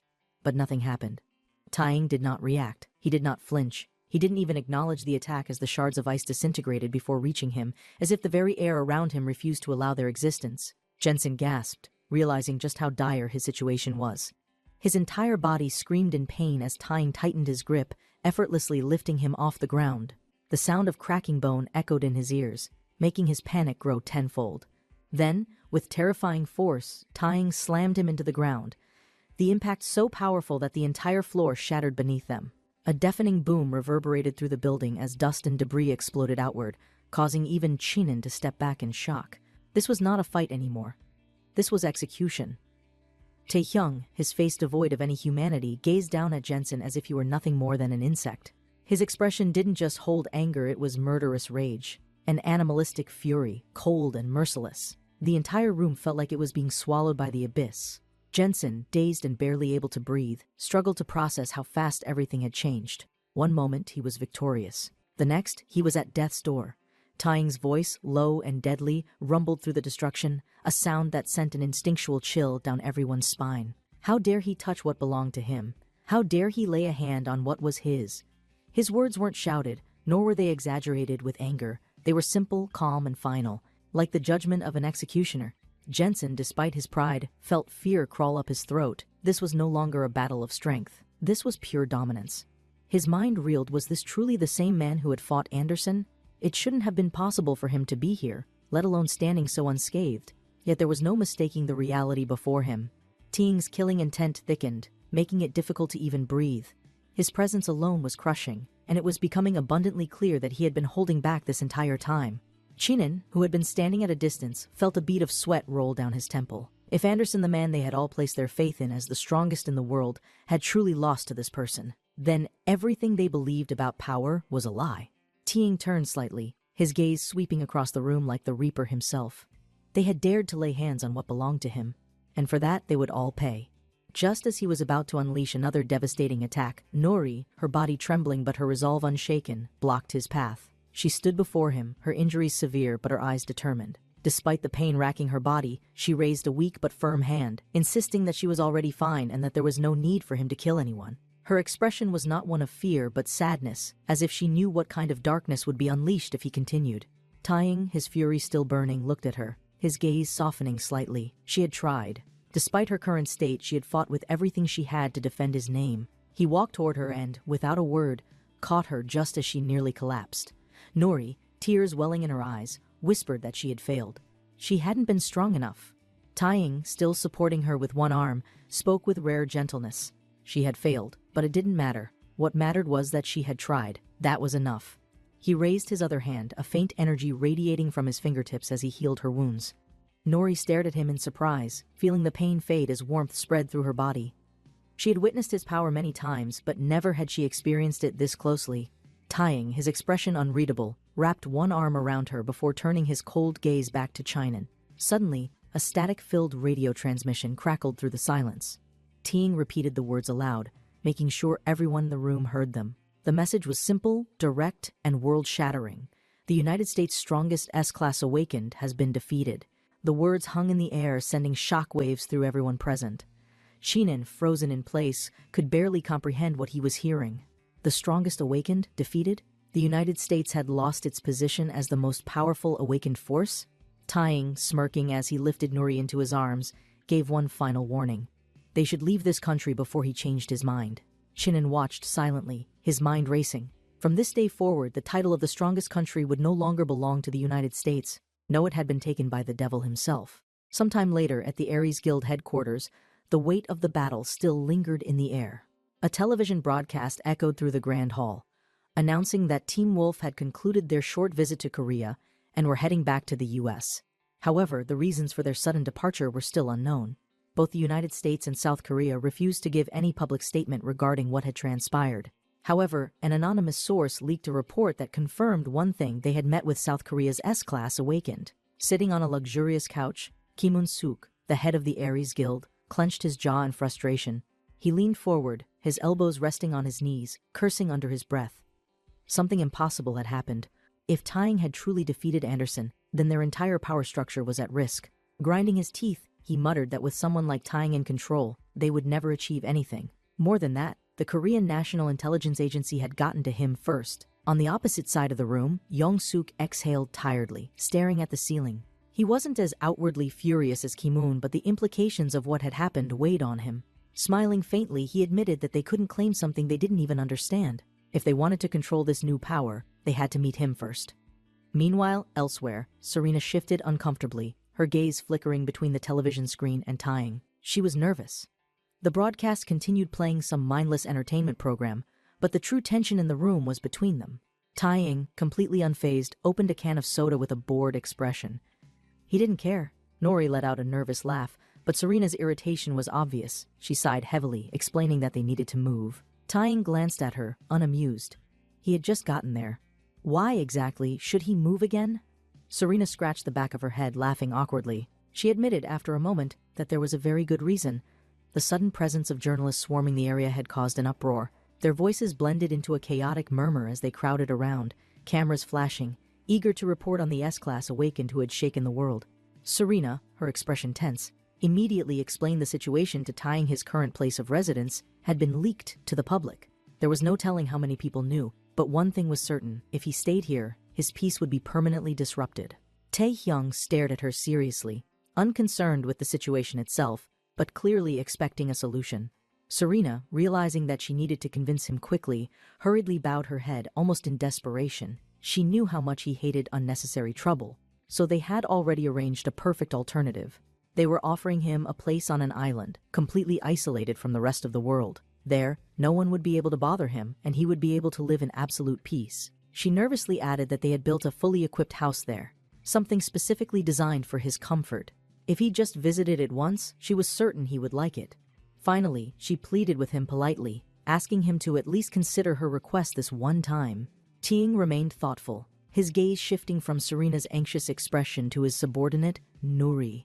When his eyes met hers, he saw something different: excitement. Her usual calm demeanor had been replaced with pure joy, her eyes sparkling with anticipation. She looked like someone who had just been granted a lifelong dream. Noticing her enthusiasm, Tying finally asked, was she interested in this place? Nori nodded eagerly, smiling brightly. She admitted that she was, after all, she had always dreamed of living in a house on an island. She hesitated for a moment before glancing at him awkwardly, as if realizing she might have spoken too freely. Then, with a small, sheepish voice, she asked for his forgiveness for pushing her own desires into the decision. Serena, watching the exchange, held her breath. Had she been too forward? Had she been too casual? If Tying was offended by her suggestion, she might not live to see another day. She inwardly cursed herself, praying she hadn't stepped over the line. But just as she was about to spiral into panic, Tying finally spoke. He agreed to go. Serena's eyes widened in pure shock. For a moment she was frozen, unable to believe what she had just heard. Then, in a burst of overwhelming relief and joy, her eyes filled with tears. She could barely process the fact that he had actually agreed. He had never been the type to be persuaded by others, yet somehow, this time, it had worked. Without wasting another second, she declared that it was time for them to head there. Sometime later, they arrived at their new home. As soon as they stepped onto the island, Nuri's expression lit up with excitement. She took in the breathtaking surroundings, the pristine beaches, the luxurious residence, and the utter tranquility of the place. With a huge smile, she turned to him and asked, was this really where they were going to live now? It was beyond what she had expected. Serena, standing beside her, beamed with pride. She explained that they had purchased the entire island and built a resort-level home for him. Everything was designed for absolute privacy. No one would be able to disturb him here. The location was completely secluded, far from the rest of the world, ensuring that he would never have to deal with reporters, government officials, or enemies unless he chose to. She screamed as Demon released her arms, pushing her off the skyship without any warning given. Falling rapidly, She's eyes widened in shock. The vast ocean below seemed ready to swallow her whole. Determined not to panic, she scanned the sky, noticing Demon diving towards her with incredible black wings. Catching her firmly mid-air, Demon stabilized their descent. His wings spread wide, breaking their dangerous freefall immediately. Meanwhile, inside the headquarters, Manager Harlow ordered faster preparations. "Stay alert! They'll arrive sooner than expected!" Manager Harlow raised his head, confirming their approach. His tense expression betrayed hidden concerns about Demon's return. Demon descended gracefully, black wings spreading wide. He landed perfectly, still holding She securely in his arms. The landing startled the nearby workers. They quickly organized crates, trying to hide their nervous glances towards Demon. She, relieved and grateful, whispered softly, "Thank you, Master." Demon nodded, his eyes already scanning the surroundings carefully. Manager Harlow announced confidently, "This is where we're going to live!" Everyone stared silently, unsure about this decision. Demon reassured She calmly, "Feel at ease. Everything has been properly prepared for our arrival today." She was surprised by the large welcoming crowd. Manager Harlow confirmed, "No, we've been waiting your arrival." Introducing himself formally, Harlow spoke, "My name is Go Chang-sok. I'll ensure your life remains comfortable here." Demon nodded with approval. His confident gaze scanned the gathered staff, ensuring loyalty and discipline among them. Harlow stepped forward politely. "Please come in, I'll show you around," he offered, leading them toward the entrance. She's eyes sparkled. "Look, Master, it's amazing, just like a hotel!" she exclaimed, running ahead excitedly. Demon observed quietly. "It's decent inside, too, but something still feels incomplete," he thought to himself. With a serious tone, Demon commanded, "Let's see what you've got, butler." His expectations were clearly high. Manager Go Chang-seok responded confidently, "I'm sure you'll be pleased." His staff immediately prepared for the presentation. She gasped joyfully at the lavish feast prepared. Her excitement grew as delicious aromas filled the room. She gasped in delight, eyes wide. Colorful desserts appeared before her, while Demon calmly sipped his drink. Later, they joined a lively drum performance. She matched every beat enthusiastically. Demon watched her silently, amused. Excitement continued at the beach. She laughed freely, splashing into the water while the crowd cheered around them. Manager Go Chang-sok approached Demon, asking carefully, "Satisfied?" Demon leaned back, relaxing completely for the first time. Demon gazed at the clear sky. "I must admit it's not bad," he said, sipping his drink calmly. While she played joyfully, Demon received a mysterious message. His expression shifted slightly, sensing coming events. Lying relaxed, Demon smirked after reading the message. His eyes gleamed faintly. "It's going to be fun!" A helicopter approached rapidly, scattering leaves. Its arrival marked the beginning of something important and possibly dangerous. She and Demon stood side by side. Both watched curiously as the helicopter prepared for landing nearby. A mysterious figure stepped out confidently, smiling faintly. "It's been a while," he greeted, eyes locked on Demon. Demon greeted the mysterious man formally. "Thank you for taking up our offer," the man responded respectfully. The man smiled faintly, turning his head. "I'd like to introduce someone important," he said confidently. "This is Ms. Lee Yujin, the newest NAS member and an A-class awakener," he introduced proudly. Li Yujin walked forward gracefully, eyes locked onto Demon. Her confident steps drew everyone's quiet attention immediately. Observing Demon from a distance, Li Yujin asked curiously, "Is that him?"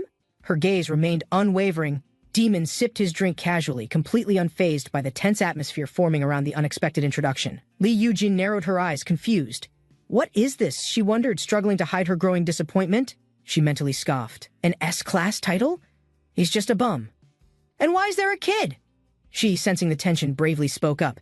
"Hey, it's common courtesy to greet someone upon arrival." Li Yujin smirked coldly. "A kid like you has no place here. Get out of the way," she protested loudly, defending Demon. "He's amazing. You shouldn't speak about people without knowing anything first." Manager Go quickly tried calming Yujin. "Please understand, Miss..." Yujin's newly awakened, she's unfamiliar with proper decorum. Demon remained calm, sipping his drink. "Leave her be," he muttered indifferently. "I'm not going to waste time." Manager Go panicked. "I'm very sorry, Miss... Yujin recently became an A-class awakener. She's still quite arrogant." Demon chuckled softly, standing straight. "Funny," he said. "So, you're A-class? I guess you're kind of powerful then." Li Yujin smirked confidently. "But if you're powerful, you should recognize differences between you and opponents." Suddenly, an overwhelming, oppressive aura burst from Demon. Surrounding the area with terrifying, suffocating demonic energy, Demon's aura dominated everything. "An ant's bravado only provokes a king. It's about to get unpleasant," he warned. Yujin stumbled backward, trembling. What's this?" "I've never felt anything like this before," she whispered, completely overwhelmed. Meanwhile, she stood proudly. Manager Go nervously wiped his forehead, knowing Demon's power had silenced the arrogance. Demon withdrew his overwhelming presence. "I'll leave it at that," he said, completely unfazed by the confrontation. Li Yujin collapsed to the ground, breathing heavily. What was that? A test? I nearly froze." Manager Go quickly apologized, bowing deeply. "I'm very sorry. I believe she's definitely learned her lesson now." Demon smiled faintly. "It's fine. I'm intrigued," he admitted, finding amusement in how events had unfolded today. Yujin stood up slowly, recovering her composure. "Follow me," she instructed, her tone more respectful than before. Yujin pointed at she. "Subordinate, you too." She startled, wide-eyed. "Me?" she asked nervously, stepping forward. Yujin spoke firmly. "I want to see what you can do." She's expression quickly shifted to determination. She charged forward, fists clenched. "I don't like that. Don't treat me like a child," she shouted. With unwavering confidence, she declared, "I'm good enough to stand by my master's side." Her eyes sparkled fiercely. Yujin smiled faintly, turning away. "Take care." She responded respectfully. "You take care as well." Mutual respect was earned. She stepped forward confidently. "Let's begin," she declared, her determination shining clearly in her focused expression. Li Yujin narrowed her eyes. Sensing she's resolve, she silently acknowledged the small girl's unexpected courage. Yujin summoned her full power, dark energy swirling violently. Then, "I will fight with all my might!" Engulfed by power, Yujin activated her transformation. "Copy. Lord. Change!" Her aura flared, shaking the surrounding air. Watching calmly, Demon smiled slightly. "Yes, I'll give it my all," he whispered, intrigued by what followed. Yujin stood firm, dark aura swirling. "Me and my shape-shifting abilities," she declared, challenging she directly. She stood frozen, eyes wide. She sensed something terrifying emerging, completely unlike anything she'd faced before. A thick cloud of black smoke formed. From within, a powerful, monstrous figure slowly started taking shape. Manager Go observed nervously. "It's my first time seeing Yujin's shape-shifting skill. I wonder what it's like." Out of the swirling smoke, sharp claws and a terrifying silhouette emerged, radiating overwhelming hostile energy. Yujin fully transformed, her body now monstrous and deadly. Her crimson aura pulsed strongly with raw power. Demon calmly analyzed her transformation. "Your ability," he muttered, observing carefully, his mind already calculating possible outcomes. System windows appeared before him, listing her stats. Strength, 2,400. Speed, 2,500. Stamina, 3,000. Resistance, 3,500. HP, 2,400. Demon noted quickly, "The specs are nothing special, but shape-shifting? That's always an interesting skill to assess." He smirked slightly. "I've fought by Channels 3 before, but abilities differ drastically between each individual user."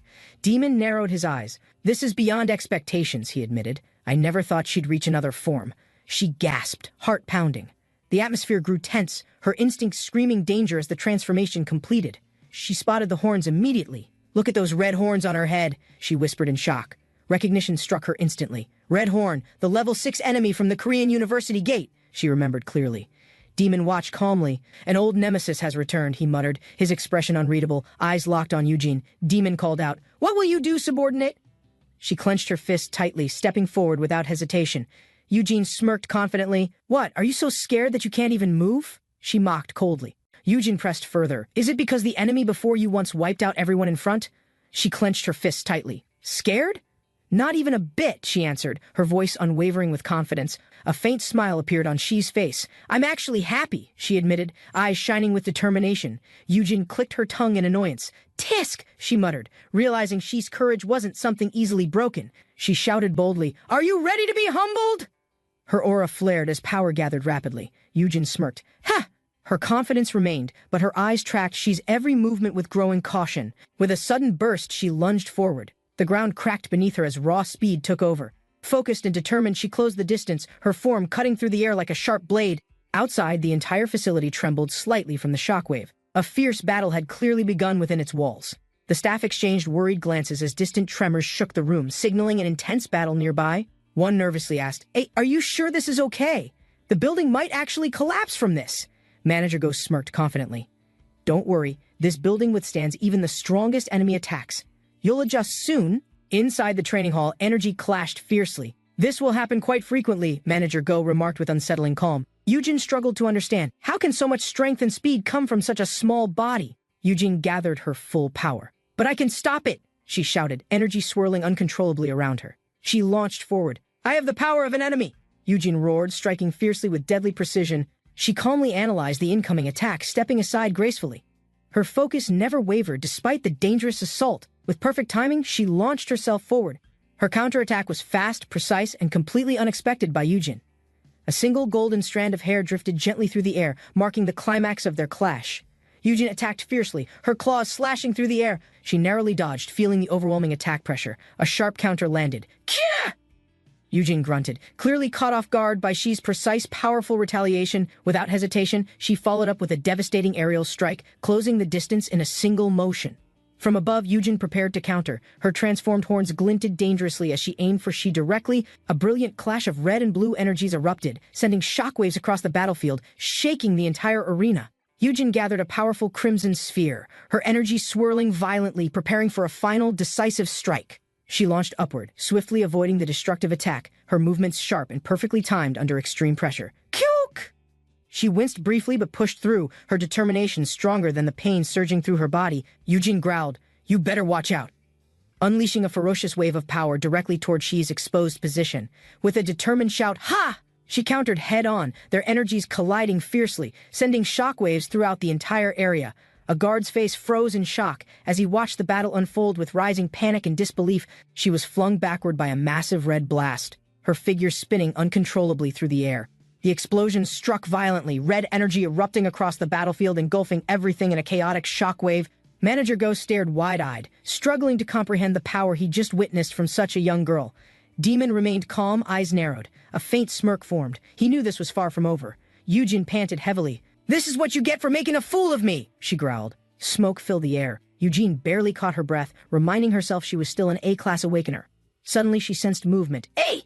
Eugene turned, confused, as a new presence rapidly closed the distance. She launched herself high, cutting through the sky effortlessly. Her next attack was already prepared mid-air. With precise speed, she descended directly toward Eugene, aiming a powerful kick toward her exposed head. She descended with force, sword in hand, aiming a finishing blow at the downed, transformed Eugene. With precise timing, she raised her massive blade high, prepared to strike with overwhelming power and accuracy. Xi's sharp gaze never left Eugene. Every movement was calculated, her stance unwavering and full of resolve. Eugene's eyes widened. She realized the tables had turned this time. She was the one cornered. Outside, Demon watched silently, arms crossed. His slight smirk revealed satisfaction at Xi's growth and unshaken confidence. Demon narrowed his eyes. Something clicked within him as he silently observed Xi's unwavering, determined stance. Suddenly, Demon shouted, That's it! His voice echoed across the battlefield, commanding attention from everyone present. The battle came to an abrupt halt. Eugene collapsed, unable to continue, her body completely exhausted. Demon crossed his arms calmly. Enough, he said, satisfied with the results displayed before him. She turned toward him, smiling brightly. Yes, master, she replied proudly, standing victorious over the defeated Eugene. Breathing heavily, Eugene thought, my strength, speed, and abilities were superior.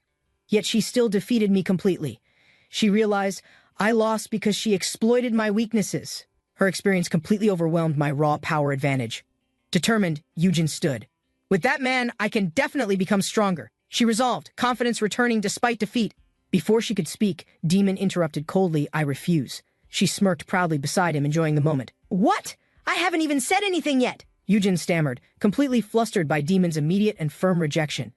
Demon spoke firmly, "All you have going for you is that interesting ability, nothing more right now." He continued, "You're like a newborn taking first steps. I don't feel like mentoring you yet." Demon smirked slightly. "But you'd make a good opponent for me. If you want a chance, ask." Yujin looked surprised. What? She stammered, not expecting him to offer such an opportunity after her defeat. Demon turned toward Manager Go. "You should have sensed it by now. Still nothing? It's already getting late." Manager Go's phone vibrated urgently. His expression turned serious as he answered the unexpected emergency call. A panicked voice screamed through the line. "Mr. Kang, we're in trouble! Japan! Something's happened in Osaka! Flames consume the city." The voice continued, trembling. "Osaka is gone!" A dark shadow loomed ominously overhead. The aircraft cut through clear skies, carrying powerful individuals toward an impending battlefield far ahead. Inside, the atmosphere remained calm. The master quietly observed as his companion eagerly unwrapped packaged food. Chewing thoughtfully, she asked, "Isn't it faster for Master to fly alone?" He silently ignored her. Master replied, "When you leave home, do you run instead of taking a car?" She quietly understood. Despite approaching danger, the others seemed unnerved. One woman finally asked, "We're about to risk everything. Afraid?" The suited man stood confidently, addressing everyone. "Allow me to explain the current situation we're facing now." He showed them a tablet. An hour ago, a gate appeared in Osaka, Japan. Hostiles emerged immediately. Osaka's defenses collapsed quickly. Despite Japan's elite awakeners deploying, the unknown enemies completely overwhelmed their forces. All communication with deployed teams ceased. Authorities now presume that entire squad has been entirely annihilated. A woman smirked faintly. "Meanwhile," he continued, "the enemy emerged directly from this gate. Their strength is unprecedented." She trembled slightly, eyes wide. "It's a level 8, the strongest enemy ever faced," she whispered fearfully. Suddenly nauseous, she covered her mouth. The other girl calmly asked, "Motion sickness? You're pale and sweating." Flustered, she snapped back, "I don't have motion sickness!" Her voice cracked, betraying hidden nervousness. "Not scared?" she asked again. The calm girl smiled gently. "We're facing the strongest, but it's necessary." The blonde girl softened. "It's scary, but we'll save people. That makes everything worth it. Besides, don't worry." The dark-haired master adjusted his gloves calmly. "We have me," he muttered, eyes steady and unshaken. "A level 8. Is that finally the proper opponent?" His voice held boredom, craving a true challenge. He smirked slightly. "Hopefully this enemy won't disappoint like the previous weaklings," he thought without hesitation. The monstrous creature roared fiercely, its massive form rising. The city trembled under its terrifying presence. Their aircraft pierced through crimson skies, heading directly into the battlefield. The final confrontation was inevitable. The aircraft doors opened. A calm voice announced, arriving at the area of operations. "Prepare to descend." Without hesitation, the master stepped forward. "I'll go first," he declared, walking confidently into the open hatch. He leapt gracefully into the crimson sky, his cape trailing behind like a shadow above chaos. Winds howled around him. His expression remained calm, while monstrous roars echoed from the devastated city below. The blonde girl prepared to jump. "I'm going down too. Is your parachute ready?" she asked seriously. The older girl sighed. "You forgot the parachute belt again?" she teased. The younger girl blushed, embarrassed. "Well, I didn't," she mumbled nervously. The older girl smiled gently and began fastening the belt herself. "It's done. Relax a bit," she advised kindly. "You can't fight properly while being that tense." Yuin lowered her gaze. "Nori is so determined, but I'm still trembling, unable even to tie this." Nori reassured her softly. "I fought before." "You're strong, Yuin. You'll be fine when it matters." Nori gave a small, warm smile, trying to hide her own nervousness before speaking confidently again. Yuin smirked playfully. "But of course, I'm stronger." Nori chuckled. "Yes, senior, you're very strong." "All right," Nori declared. "We'll jump together on the count of 3. Stay calm and focused." Both approached the hatch opening. Nori inhaled deeply, preparing herself. 1, 2, she counted steadily. 3. Without hesitation, both girls leapt bravely into the raging sky, their descent marking the final battle. Both girls tumbled uncontrollably through the sky, screaming as the ground rushed closer at terrifying speed. The chaotic winds intensified. Despite the panic, they struggled to stabilize, desperately trying to regain balance mid-air. Meanwhile, their master glanced down with disinterest. He muttered, unimpressed by the unfolding chaos below. Spotting the monstrous enemy, he cracked a slight grin. "That's quite a big one. Finally interesting." Dark wings unfurled behind him. Energy surged in his palm. "Well then," he whispered, descending toward battle. He tightened his grip, eyes burning with purpose. I'll give him a greeting worthy of him. Without hesitation, he leapt from the platform, tearing through the air as crimson energy flared beneath him. Koharu froze amid the bodies, disbelief spreading. The A-class awakener hadn't expected this level of power. She turned slowly. Hundreds of red orbs pulsed ominously unnatural, massive. Her breath caught as the beast stirred. Realizing the hopelessness, she trembled. Damn! Fuck this, I'm dead! Her instinct screamed, escape or perish instantly. The ground shook as the monster rose, its many red eyes pulsing with threatening, eerie precision. A shockwave surged outward, cracking the air. Its limbs moved rapidly, faster than human eyes could track. Koharu gasped in horror, instinctively stepping back. Her body stiffened. This threat surpassed anything she'd ever faced. Frozen, she watched the force charge ahead, destroying everything. She knew running wouldn't guarantee survival now. From above, a voice shouted, "We're going to land! Jet blast!" Reinforcements had finally entered the battle. Descending swiftly, the blonde warrior angled her flight, locking onto the impact zone near the creature. Her boots struck ground, momentum carried forward, blades drawn. She wasted no time assessing the threat. She landed directly in front of Koharu, stepping between her and the monster without hesitation or fear. A massive shockwave erupted from the warrior's strike, pushing debris back and shielding Koharu from further danger. Koharu winced but looked up. The warrior extended a hand calmly and asked, "Are you okay?" The blonde warrior stood tall. "Reinforcements from Korea," she announced, her presence calming the shaken survivors. The monster responded violently, letting out a distorted cry as its twisted body reared and struck downward. He, cloaked in black wings, dodged swiftly. His expression sharpened as he examined the unnatural threat ahead. He observed the beast's form and muttered, "Wow, this dude's a real anomaly. He's so ugly." With a cautious stare, he added, "I've never seen anything like it," preparing for the next move. A strange data screen appeared midair, listing the monster's stats, its class, deity, its danger, extreme. Among the details, a line stood out: lost basic logic due to a contract with entity. Demon read the final line aloud. Unique spec, deity.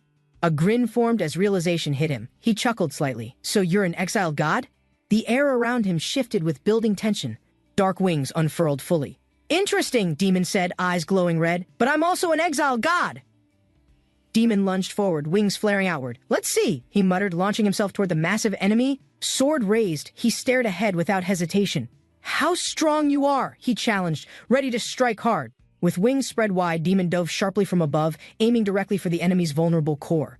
The enemy's eyes followed his descent, pulsing with growing hostility as Demon picked up speed mid-air. Landing firmly, Demon twisted his body, shifting stance. His expression turned calm, completely focused on the target. Gathering momentum, he launched again, this time faster, fists clenched tight, aura surging with destructive power around him. The impact shattered the earth. Shockwaves exploded outward, engulfing buildings, while debris rained across the battlefield violently. The red-haired girl turned sharply at the warning. "Look out!" she cried, startled by incoming danger.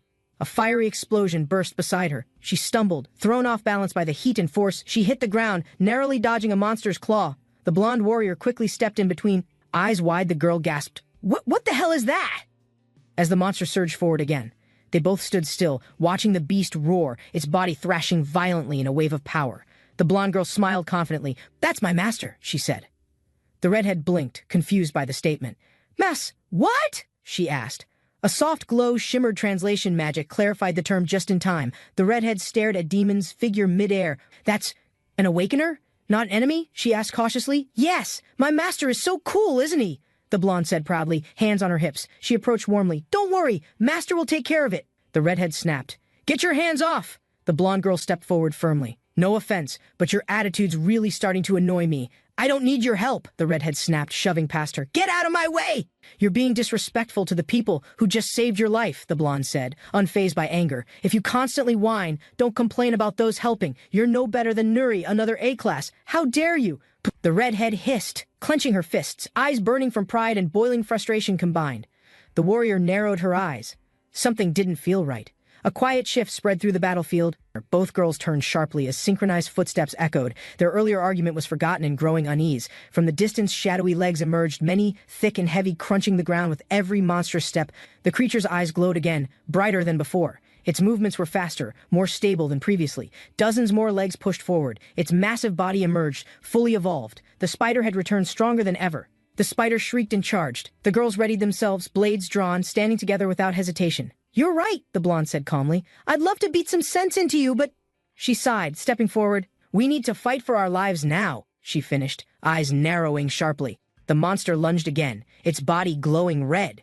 Its speed was even greater than before. High above, Demon watched silently, wings spread. The battle below had only just begun for them. The spider's eyes lit up. A massive web launched forward, aiming straight at Demon's midair form. Demon twisted mid-flight, narrowly avoiding entrapment. The web crackled behind him as tension surged through his muscles. He landed cleanly, cloak flowing. He muttered, unfazed, immediately analyzing the beast's movement and trajectory. Without delay, Demon shot forward again, his blade drawn, targeting the spider's exposed chest with precise force. The impact sent shockwaves across the battlefield. Dust erupted as debris scattered under the force of collision. Demon stood firm amid rubble. "You pesky bastard," he muttered, glaring at the monster's regenerating frame. He examined his swords calmly. "I'm afraid my swords can't deal any damage to you." Facing the towering beast, he admitted, "At this rate, I'll never be able to beat you." The creature shrieked again, its red eyes pulsing faster as it prepared another wave of assault. Demon smirked, eyes glowing red. "Okay, I've decided," he said, a dangerous certainty in his voice. Energy cracked around Demon's body as his transformation began. Bones shifted and dark power surged violently outward. "Be glad," he said, "for the first time in this world." His aura pulsed with dread. "I'm appearing in my true form." Muscles expanded, skin darkened. Demon's body fused multiple monstrous traits together. The spider hissed and reared back, instinctively recognizing the new form's power was far beyond normal. The blonde warrior braced herself. "That form, it's completely different," she muttered, readying for what came next. The spider froze, its many eyes locked onto Demon's transformed body, sensing something far beyond comprehension. Demon pointed directly at the monster. "If you really are a god," he challenged, voice steady. "I challenge you to fight this demon and survive," he declared, muscles tensing with unshakable resolve. Without hesitation, Demon surged forward. Dust exploded underfoot as he launched toward the beast like a missile, wings fully spread. "Power overflowing," he whispered. "Demon wings, ready to finish what the monster started." Demon slammed into the ground like a meteor, unleashing shockwaves that fractured the surface beneath him. In a flash, he took flight again, hurtling toward the monster with unmatched speed and force. His attack struck the beast directly. The impact was brutal, sending it crashing backward in a heap. The spider shrieked, hundreds of red eyes blinking wildly as pain rippled through its monstrous form.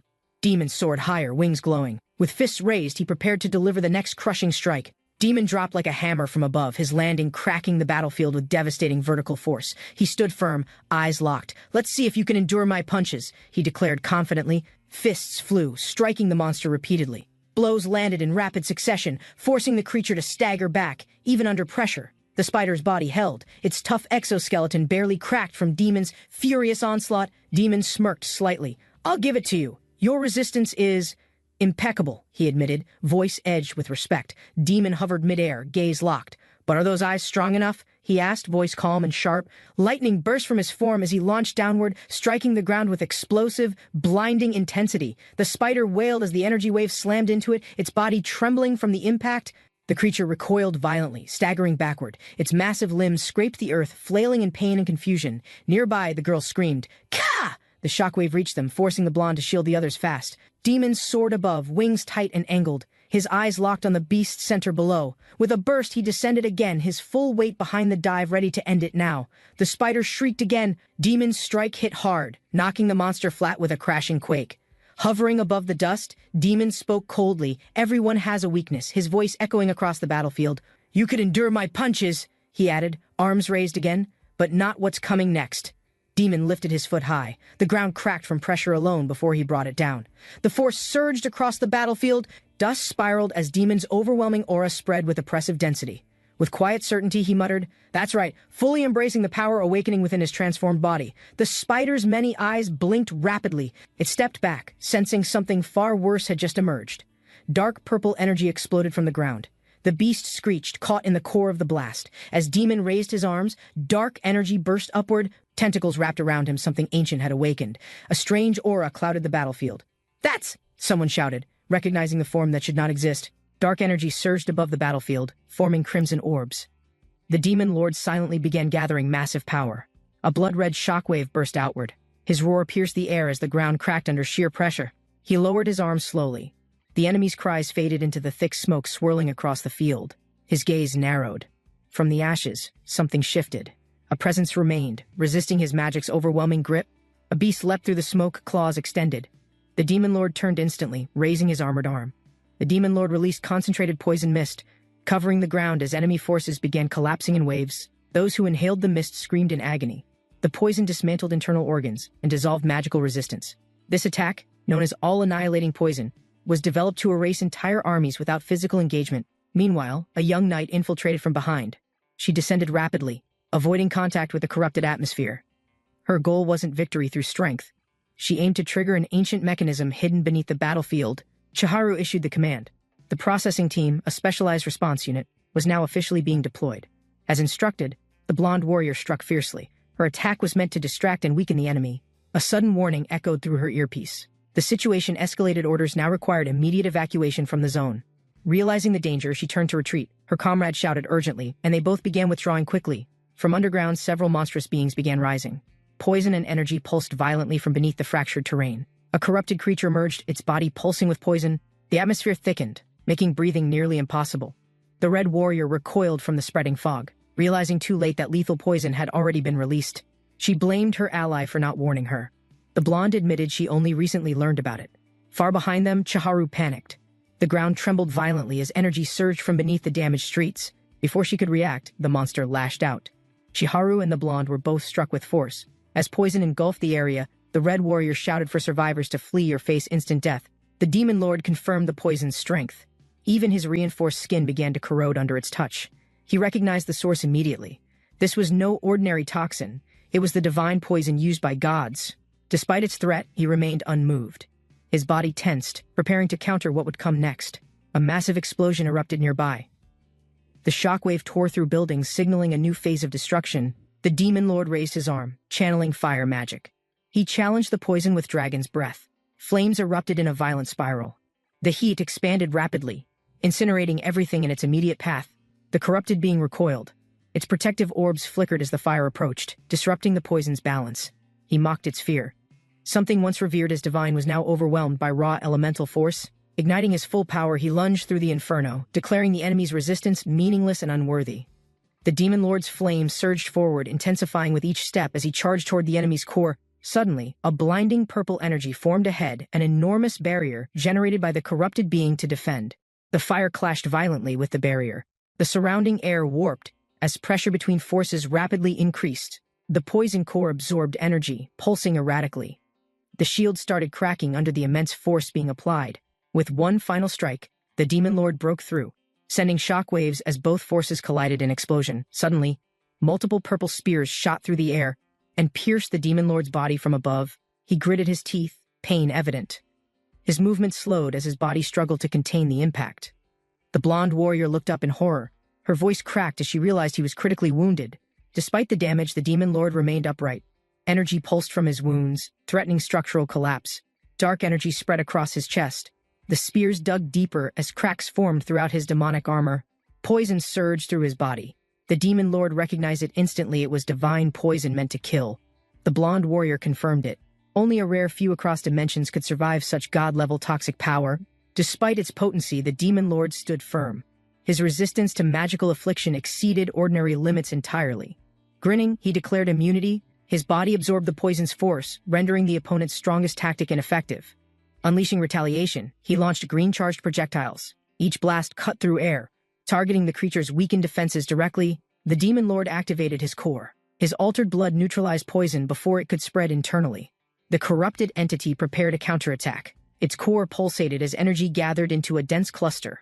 He dashed forward at full speed, determined to end the fight before it escalated further. His wings flared wide. He spiraled through the air with explosive force, closing the distance instantly. He slammed down at full strength. The impact crushed the creature's outer shell, cracking its energy barrier. The blonde watched from behind as the demon lord prepared his final strike, unwavering and fully healed. He stepped forward calmly. With a firm tone, he declared the battle would now come to end. His energy surged. Crimson aura spiraled around him as his power reached peak destructive concentration for release. He unleashed everything at once. The impact landed precisely, erupting into a series of consecutive core detonations. Chiharu observed from afar. Her eyes widened as the entire battlefield trembled under the finishing blow's force. The monster's core began to collapse. The last wave of explosions erupted violently in every direction. Shattered fragments burst from the crater. Smoke and shockwaves spread, signaling the complete disintegration of its body. The demon lord stood in silence. His breathing slowed as the poisonous winds finally began to fade. He lowered his arms and turned away. His presence alone was enough to end the conflict. The crater continued to burn. Remnants of the divine poison hissed as they dissolved into scorched earth. From the fractured earth, a final core emerged massive, glowing red, signaling one last desperate countermeasure. The demon lord stepped forward calmly. The core's energy flared, but he showed no hesitation or fear. He raised his hand. Power condensed into his palm as the core began to violently resonate. With a final statement, he launched downward. His attack struck directly at the nucleus, aiming for annihilation. The blast exploded outward. The remaining core structures shattered under pressure, ending the corrupted entity's existence completely. From the monster's remains, a large pink gem was extracted, still radiating faint traces of contained energy. The demon lord examined the crystal carefully. He sensed something abnormal that didn't match its external appearance. He narrowed his eyes. The gem's aura felt unnatural, layered with concealed power beyond typical resonance levels.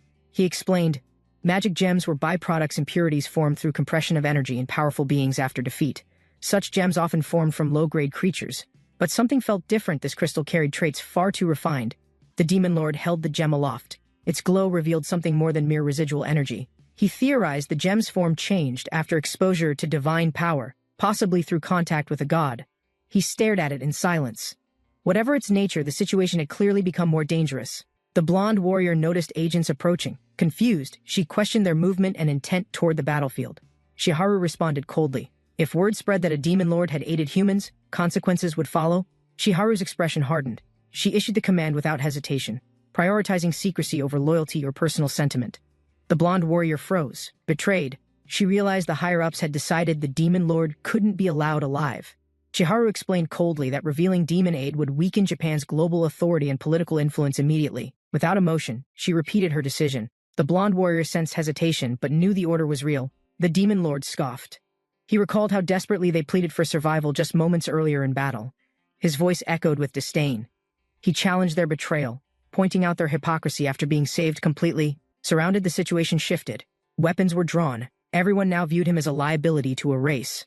Shiharu mocked their stance. She implied Japan's interests outweighed any foreign moral standards or battlefield alliances. The blonde warrior objected firmly. Their mission had always been to protect, not to destroy their allies. Shiharu dismissed her plea. She insisted that preserving national reputation justified turning against those who had helped. Without waiting for approval, she gave the order. Her agents charged forward to eliminate the demon lord. Reacting instantly, the demon lord dashed forward. He positioned himself between the attackers and the blonde warrior. Shiharu remained confident. She believed her team could eliminate the demon lord without needing additional support. The blonde girl gasped. She realized the situation was spiraling far beyond what she could control alone. Suddenly, the demon lord descended like a missile, crashing into the ground between both opposing forces. His impact created a crater. Shockwaves knocked back nearby attackers before they could even draw their weapons. The agents panicked. One shouted in disbelief at the overwhelming force he displayed with a single strike. A sudden force knocked weapons from the agents' hands. Their surprise left them completely exposed and disoriented. Shiharu's expression twisted in shock. Something unexpected had just shifted control of the entire situation in seconds. A tall man with long black hair stepped forward. His calm presence silenced the battlefield instantly. He glanced at Shiharu and the others. He addressed them with quiet authority and no visible hesitation. Knowing time was limited, he declared his intent to resolve the conflict swiftly with no further debate. Shiharu tried to maintain control, suggesting they could have kept the illusion of cooperation slightly longer. The demon lord stood beside the new ally. The situation had clearly shifted against the government agents. He explained bluntly they saved lives, but pride now drove those same people to eliminate them out of shame. With rising fury, the black-haired man accused them of betrayal. His protectiveness toward his side was clear. His voice boomed as pressure surged. All agents instinctively recoiled, weapons trembling under the weight of his command. The agents froze in place. An overwhelming pressure fell upon them. Unlike anything they had encountered before, though he spoke calmly, his words carried authority. Several agents found themselves paralyzed by the sheer force. Dark energy intensified. One agent trembled, imagining a massive unseen hand squeezing the life from his lungs. Even seasoned fighters grew hesitant. One urged Shiharu to reconsider. This target surpassed their assigned operational clearance. Still, Shiharu refused retreat. She believed backup forces could turn the tide, regardless of the enemy's class. The black-haired man calmly noted that even Japan's elite awakeners wouldn't arrive fast enough to intervene. Shiharu panicked. Realizing their time was short, she ordered everyone to keep attacking to stall him. He mocked their desperation. If they truly sought battle, he was more than prepared to respond completely. With dark power surging, he warned them those unwilling to surrender would be erased from existence without hesitation. The blonde girl looked on nervously. She called out to him. Sensing he was about to escalate, the blonde girl stepped forward. Despite her fear, she knew she had to intervene without hesitation. She addressed Chiharu directly, even in betrayal. Her belief in protecting others hadn't been shaken or broken. With unwavering eyes, she offered terms. She challenged anyone, Chiharu or others, to a fair one-on-one fight. If victorious, she demanded freedom for their side and pledged to formally report Chiharu's actions afterward. If she lost, she promised silence. No retribution. She would settle everything herself without her master's help. The demon lord hesitated, concerned that allowing the fight might escalate and cause unnecessary injury to others. He questioned whether such people deserved protection at all, knowing they were willing to betray their saviors. The blonde gently called out. Her presence reminded him of the principles she stood for without hesitation. Amused by her conviction, he acknowledged her courage and agreed to let her fight without interference. He vowed neutrality. As Demon King, he promised not to intervene regardless of who won the duel. Chiharu panicked as the enemy approached. Raiden calmly analyzed the situation, seeing a fleeting strategic chance. He explained the diversion plan to Chiharu. Confidently stepping forward, Raiden instructed her to escape safely alone.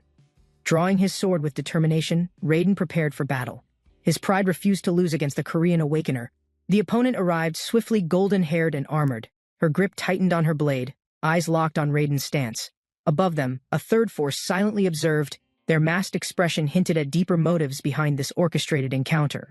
Raiden stood firm as the blonde warrior approached, sword raised. The duel was moments from beginning. Chiharu watched anxiously from the distance, unable to interfere. The pressure from the girl's aura was overwhelming. A man with commanding presence emerged from the shadows, observing quietly. He demanded results from his subordinates' training. The blonde girl lunged forward with explosive force, her sword slicing the air as dust scattered upward. Her body blurred with speed.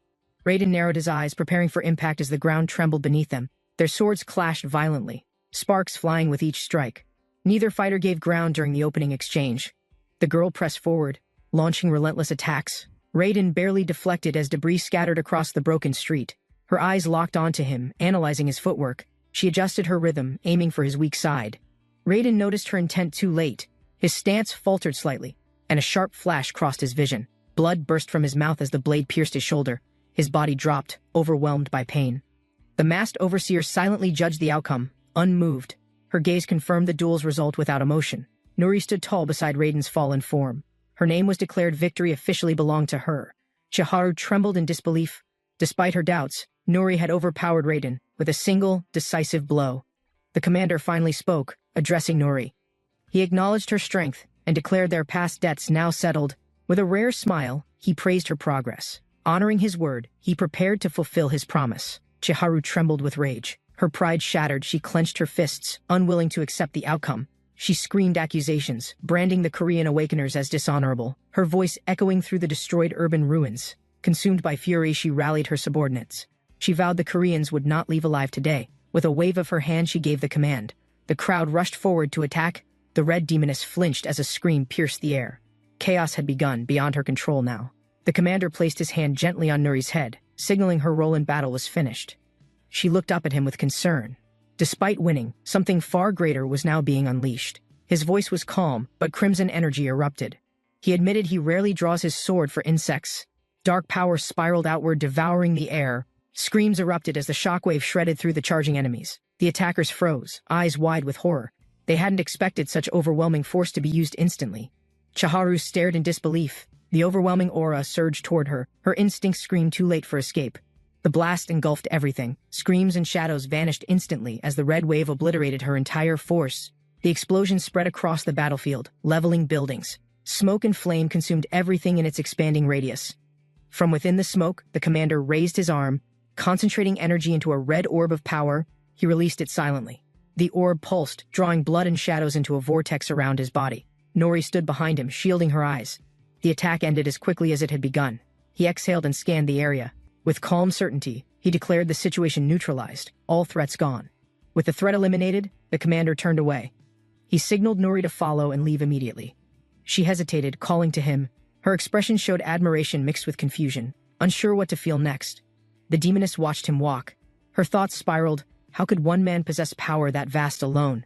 She remained silent, awed. That man single-handedly destroyed a city-scale threat without support or visible effort.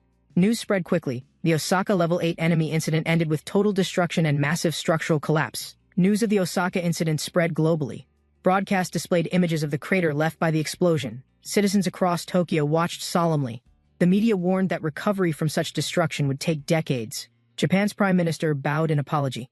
He announced their formal request for aid from South Korea's awakeners. At the Korean Awakened Authority, an elder approached the team with urgent news and a sealed message. All eyes shifted toward him as he revealed the sender, Mr. Seotae, a Japanese official. A glowing ice spear floated inside the case. Magical symbols shimmered, radiating cold across the room. The girls leaned closer, eyes wide. The elder explained it was one of Japan's national magical treasures. Everyone admired the craftsmanship. The commander admitted it was impressive, though he didn't find it useful personally. He grabbed the spear calmly and placed it aside, joking that it could serve as a refrigerator. Turning serious, he requested Japan send something practical next time, like resources or gear his team could use. The commander sensed a presence approaching. He glanced toward the sea, instinctively aware something was heading in. The elder confirmed it, something unidentified was coming toward the island. The commander immediately moved to investigate calmly. They stood at the dock, watching a boat slice through the water toward the private island. A cheerful man on the boat admired the estate, clearly impressed by the size and location. He shouted excitedly, guessing the commander was an elite S-class awakener to own such a place. A group of men arrived nervously. Their leader apologized profusely, clearly intimidated by the overwhelming presence. The elder explained they represented the Japan Awakened Association. Their visit was previously requested but improperly handled. He clarified that Seotae had no appointment. The elder offered to remove them immediately in apology. The commander declined politely. Then, without hesitation, he stated the intruder didn't deserve another chance to leave. His tone turned cold. Challenging Kim Sung-chul without strength was an unforgivable act in his eyes. The commander issued a quiet order to prepare. His tone alone made Nori instantly alert and ready. Inside the house, lights dimmed. Every hallway fell silent as they prepared for an unwanted, hostile guest. The intruders entered cautiously. Their nerves cracked. This didn't feel like an ordinary S-class awakener's residence anymore. Dark energy surged from the commander. His smirk deepened. Their fear confirmed how unprepared they truly were. One stammered a response. The commander's voice sliced through the tension, demanding why they dared to visit him. With a calm smile, the commander welcomed them again and asked directly about their visit's purpose. The guests were seated across from him. Nuri and the others stood quietly, monitoring every movement. An attendant served drinks. The commander accepted iced chocolate without emotion, his demeanor calm but highly alert. One guest trembled while sipping. He sensed it too. This wasn't a normal S-class aura surrounding them. The commander's tone turned sharp. He demanded they speak quickly, making clear his patience was running out. The guild representative began sweating. The pressure from the commander's gaze made it hard to breathe. He dropped to his knees, lowering his head completely. Desperation drove him beyond formalities or pride. Begging aloud, he offered the commander a position in the Ares Guild, hoping to recruit him immediately. The commander responded without hesitation. His voice was calm, but final. He had no interest at all. Elsewhere, the Awakeners Association headquarters stood tall, unaware of the rejection just delivered to Japan's strongest guild. A man in a business suit scanned the report, confused why such a minor guild mattered. He dismissed it casually, uninterested in low-ranked awakeners or C-class organizations, barely making regional headlines. Another officer corrected him immediately. His voice turned serious, insisting that this guild was worth watching closely. He emphasized one reason above all: because the most dangerous man alive had now joined their ranks. Images confirmed it. The commander stood behind two subordinates. The officer's confidence was instantly replaced with fear. The officer leaned forward, urging his team to gather more intelligence. Something felt off about everything. His colleague summarized past findings. The Ares Guild leader, Kim Yoon-suk, had long targeted S-class status. They'd monitored his actions carefully. However, his unpredictable nature made tracking every movement nearly impossible so far. New intel arrived. Yoon-suk and his team were heading west. The news triggered instant concern across the table. They confirmed it. Kim Yoon-suk was heading toward the island, directly targeting the man living there. The officer grabbed his head in frustration. He couldn't believe they were heading straight for that monster. He ordered his team to uncover Kim Yoon-suk's true intentions and gather intel from every conversation. His subordinate confirmed the task. The officer sighed, admitting he had no idea how to counter him. And the idea that a C-class guild was engaging a threat like that made no sense. He feared the outcome. Whether successful or not, the Awakener Association would ultimately pay the price. He reached for his phone and dialed. The situation had become too risky to handle alone. The voice answered casually, an old contact, surprised by the sudden call after so much silence. Without delay, he explained the terms. He would reconsider the past offer if help was provided. On the other end, silence held for a moment. Then came agreement: if that's your offer. The agent collapsed from unseen force, nerves shattered, muscles limp. He had underestimated the one above all. On the throne, the demon lord sat unmoved, watching the body fall without a trace of concern. His eyes scanned the night sky briefly, calculating consequences, before returning to the defeated traitor below. The man's body twitched involuntarily. Years of loyalty meant nothing now. He'd failed the mission fatally, deeming the man irrelevant. The demon lord mentally erased his name, just another piece discarded without hesitation. Beneath his boot, broken pebbles scattered a reminder of how easily power destroyed those beneath him. He mocked the man's arrogance, drinking calmly, aware the intruder dared enter without permission or preparation. Uninterested in further conflict, the demon lord dismissed him coldly, commanding him to leave without resistance, but the fallen man clenched his fists, desperation rising. He couldn't return without gaining something valuable. He remembered the aura the demon lord radiated, immense, overwhelming. That day, fear had etched itself deep. He rose in protest, voice shaking, years of effort invalidated by a single judgment of worthlessness. Desperation filled his eyes as he defended their past missions, claiming their struggles weren't meaningless sacrifices. Beside him, a blonde agent stepped forward, suggesting alternative roles just to remain part of operations. Others supported her plea, willing to accept even low-tier responsibilities, just to avoid being discarded completely. Kneeling, the man begged with trembling arms, pride lost but still pleading for a chance to serve. Amused by the outburst, the demon lord chuckled softly, finding humor in their desperate determination to survive. He turned slowly, pretending not to hear, letting silence test their resolve before granting any attention. Finally, he acknowledged their plea, curious now, as their persistence hinted at something beyond mere survival instinct. With a shift in tone, he offered one condition: loyalty without question, absolute obedience without delay. The agent dropped to the ground trembling, but nodded, instantly willing to surrender everything for another chance. With a faint smirk, the demon lord tested their loyalty, demanding the destruction of an entire organization. His sudden command shocked them, their confidence shaking as the target was far beyond their capability. Still reeling, they could only react with disbelief. Struggling to process the scale of his demand, a high-speed vessel launched across the ocean, signaling the start of an operation no one expected. Despite doubts, one agent declared boldly they had no better option, and failure awaited either path forward. Their ship raced across the sea, ordered to erase evidence and prepare for a detailed operation. One agent spoke with enthusiasm, hopeful for riches if they succeeded in the seemingly impossible mission. Meanwhile, in private, an aide questioned the master's decision, uncertain why such a reckless command was given. The master casually admitted its difficulty, acknowledging the mission's scale and impossibility without hesitation or regret. A strategist detailed their enemy, the Awakeners Association, backed by 3 elite guilds and countless powerful individuals. His smirk deepened as she questioned the logic, knowing his motives weren't based on fairness. He explained plainly, if they could do the impossible, they were worth some limited usefulness. Still, he refused to fully trust them. They weren't part of his true plan or goals. Their only role was to create momentum, a rallying reason to confront the Awakener Society head-on. His eyes sharpened. He hadn't forgotten. Everything was still connected to the vengeance he carefully planned. Surrounded by swirling energy, he reaffirmed his vow to destroy everything tied to his long-held grudge. He declared the agent's mission as fuel, using their struggle as justification for his coming retaliation. His resolve unsettled his followers. They sensed his revenge wasn't just personal, it was deeply calculated. Even the calmest among them admitted whoever his targets were, they wouldn't die easily or quietly. Elsewhere, under surveillance, Mr. Q was approached, his movements monitored as suspicion toward him steadily increased. The Valkyrie guild leader, Sion, confronted him, her tone calm but her presence filled the room. Mr. Q tried to deflect suspicion, feigning confusion as pressure mounted around his previously hidden actions. Sion shut down the act. Instantly, her team had already traced and documented everything he tried hiding. She accused him of betrayal, contacting powerful individuals outside the guilds without formal approval or oversight. His visit to the S-Class Awakener, Demon Lord, had exposed a risky attempt to shift alliances. Mr. Kim flinched as the tension built. His actions had drawn attention he hadn't expected this soon. Sion spoke softly but firmly, assuring him they wouldn't resort to violence without cause or necessity. She reminded him of Valkyrie Guild's role, servants of national stability, not underground enforcers or reckless aggressors. Still, she pressed harder, demanding to know what deal he struck with the S-Class Awakener. She voiced her concern aloud, the worst scenario being an alliance powerful enough to disrupt guild balance. Sion warned him if he disrupted the balance, every guild and agency would turn against him. Silence followed. Mr. Kim stared blankly, struggling to decide whether to lie, deflect, or reveal everything. He parted his lips slowly, considering the consequences of honesty, then chose to speak against his instinct.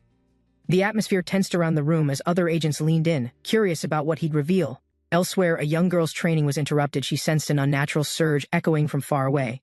While training, Yulin received news Demon Lord had moved without warning, triggering unexpected political and military consequences. Suspicious, she demanded answers over the phone, wondering how they dared exclude her from the chain. She noticed the silence, interpreting it as betrayal left out and abandoned during critical developments again. The contact on the line panicked, trying to calm her down, but she sensed deeper problems. Suddenly, another team member burst in breathless, announcing a direct call from the National Intelligence Service just arrived. Demon Lord checked the message carefully. The sender shocked him. It was from the Ares Guild leader. Outside, a group of agents arrived with urgency. Their sudden presence drew attention from nearby onlookers. One of the agents stepped forward, questioning a man directly, confirming his identity as Ares Guild's head. The group paused in confusion. None of them recognized the name or who they were facing. Elsewhere, Sion quietly observed, sipping her drink. She already suspected the situation was about to escalate. Sion's eyes widened sharply. Something was wrong. Her instincts screamed just moments before the impact occurred. A violent explosion erupted near the building, engulfing everything in fire and debris within seconds. Elsewhere, a man watched calmly, accusing a traitor of betrayal despite previously offering alliance and support. His expression turned mocking, claiming loyalty meant nothing, and survival always came at the expense of others.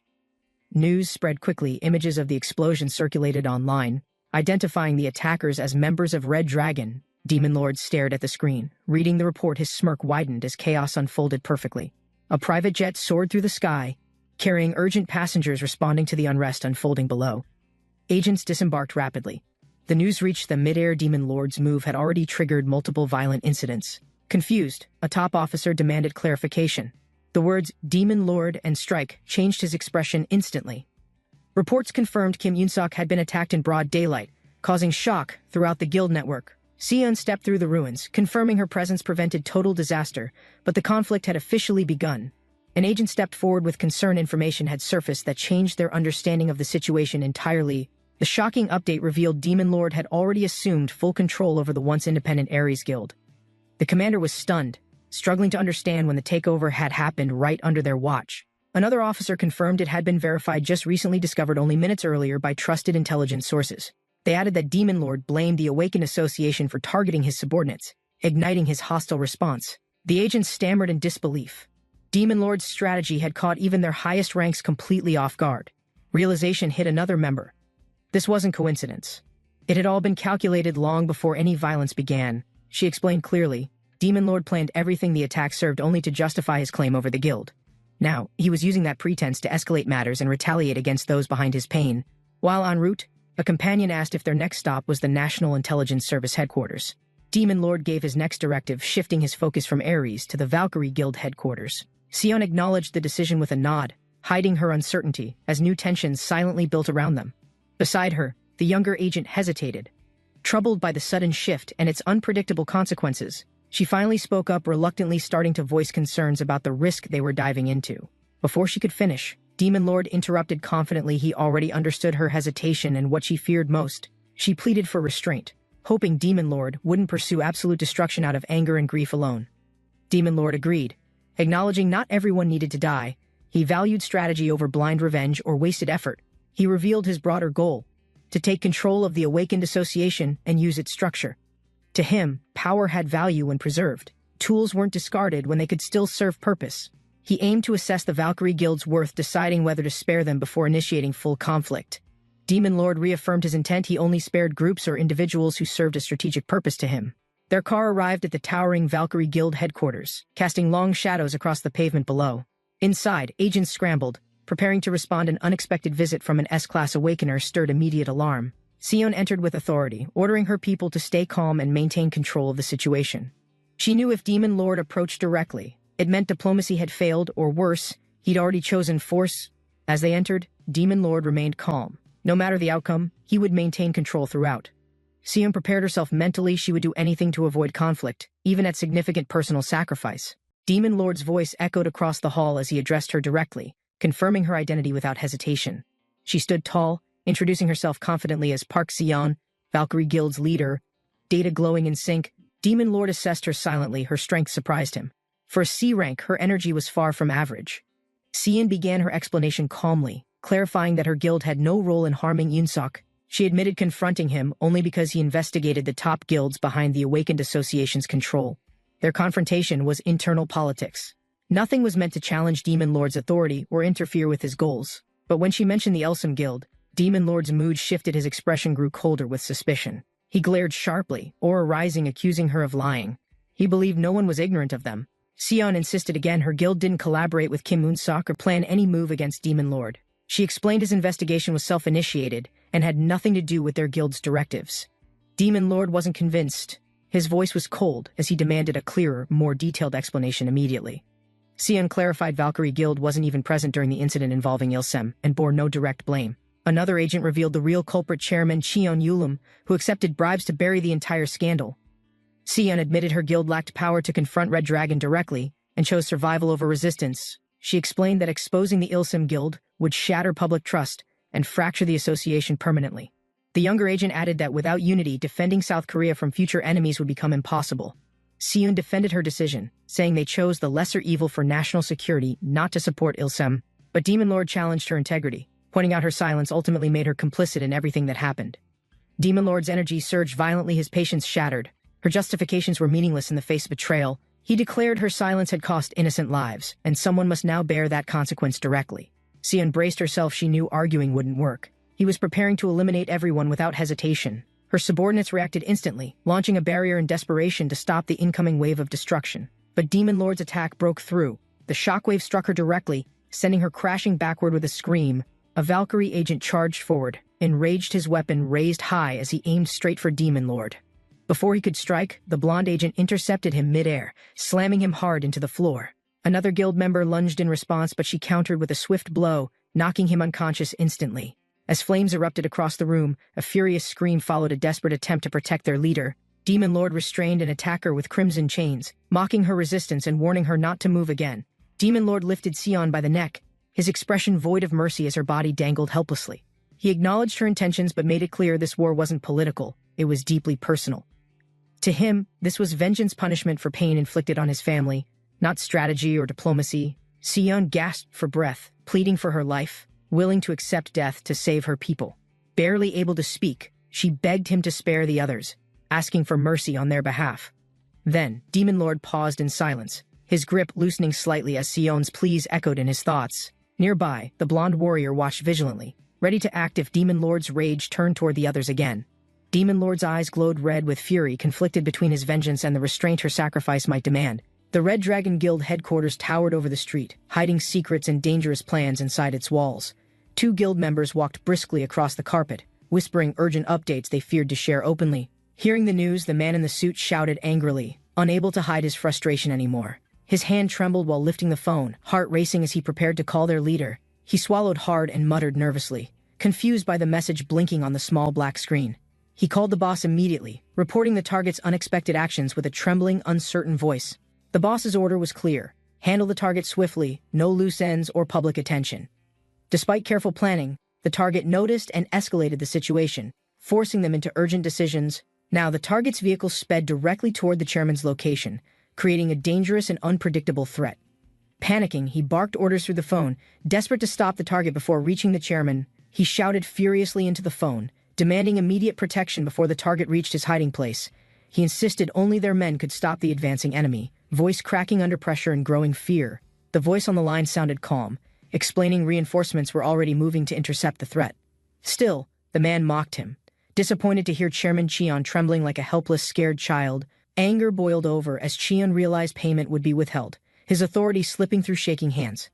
Cheon stomped forward, voice thundering as he ordered every subordinate to gather without any delay. He screamed for them to prepare for combat, panic mixing with a desperate, reckless determination inside. His assistant bowed slightly, promising to deliver the command and organize the Red Dragon Guild quickly. Cheon clenched his fists, convinced their combined strength could overwhelm even the most powerful awakened opponent. With a sneer, he mocked the target's arrogance, certain no S-class alone could defeat them. The Demon Lord calmly announced his plan to end all resistance today, eyes fixed ahead firmly. His ally shifted nervously beside him, realizing he truly intended to crush every remaining opponent completely. She gasped as invisible pressure struck her chest, making it impossible to draw a steady breath. The Demon Lord promised to spare her life, provided she obeyed and abandoned any thoughts of defiance. Standing tall, he ordered her to follow him now, his authority impossible for her to challenge. The Demon Lord explained she must testify about every crime she witnessed while serving Chairman Cheon. He spoke of the corruption infecting the awakened association and all the hidden atrocities Cheon committed. Although he could destroy everything alone, he needed her testimony to justify punishing them without question. He declared the guilty would be punished, while he gathered loyal followers willing to stand beside him. His gaze sharpened as he told her to watch quietly and see everything he planned to do. She turned pale as the car slowed, realizing they were approaching a large force blocking the road. The Demon Lord calmly informed Mr. Taeyong it was time to stop and confront them directly. Outside, hundreds of guild members stood ready, weapons drawn, determined to defend their leader at any cost. Their vehicle rolled to a stop, facing the crowd that filled the entire wide city street. The Demon Lord warned his companions to stay back and avoid interfering as he stepped forward alone. The Demon Lord advanced alone, dark power rising around him as he prepared to crush all opposition. One man pointed and shouted, identifying the Demon Lord as their target in a shaky, frightened voice. With desperation, the guild members screamed orders to attack together, hoping numbers would overwhelm his terrifying strength. Their charge ended in chaos as the Demon Lord exploded through their ranks, bodies falling like stones. Watching the carnage on screen, a man cried for help, admitting they could never stop him. The man in the brown jacket watched the screen silently, studying the Demon Lord's destructive advance carefully. He muttered that Taeyong seemed less impressive than expected, his reputation perhaps exaggerated by frightened rumors. Frowning, he wondered if Taeyong was holding back, not displaying his true abilities during the battle. Chairman Xian forced a weak smile, relieved someone believed the threat could still be handled successfully. Standing, Xian begged the man to stop the Demon Lord before everything collapsed beyond any recovery. The man smirked and demanded an additional reward before agreeing to confront the Demon Lord directly. Xian nodded quickly as he accepted the offer, desperate for any chance to stop the slaughter. Meanwhile, the Demon Lord tossed aside another attacker, barely sparing a glance at the collapsing, broken body. He calmly asked if the small obstacles were finally cleared away, voice echoing across the ruined street.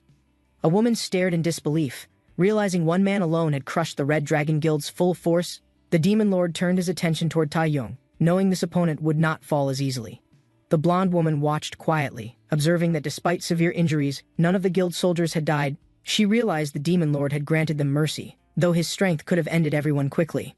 He stepped forward again, boots scraping over broken pavement, his gaze locked on the approaching new threat. Without looking back, he ordered the women to stay behind, far from the coming confrontation's danger.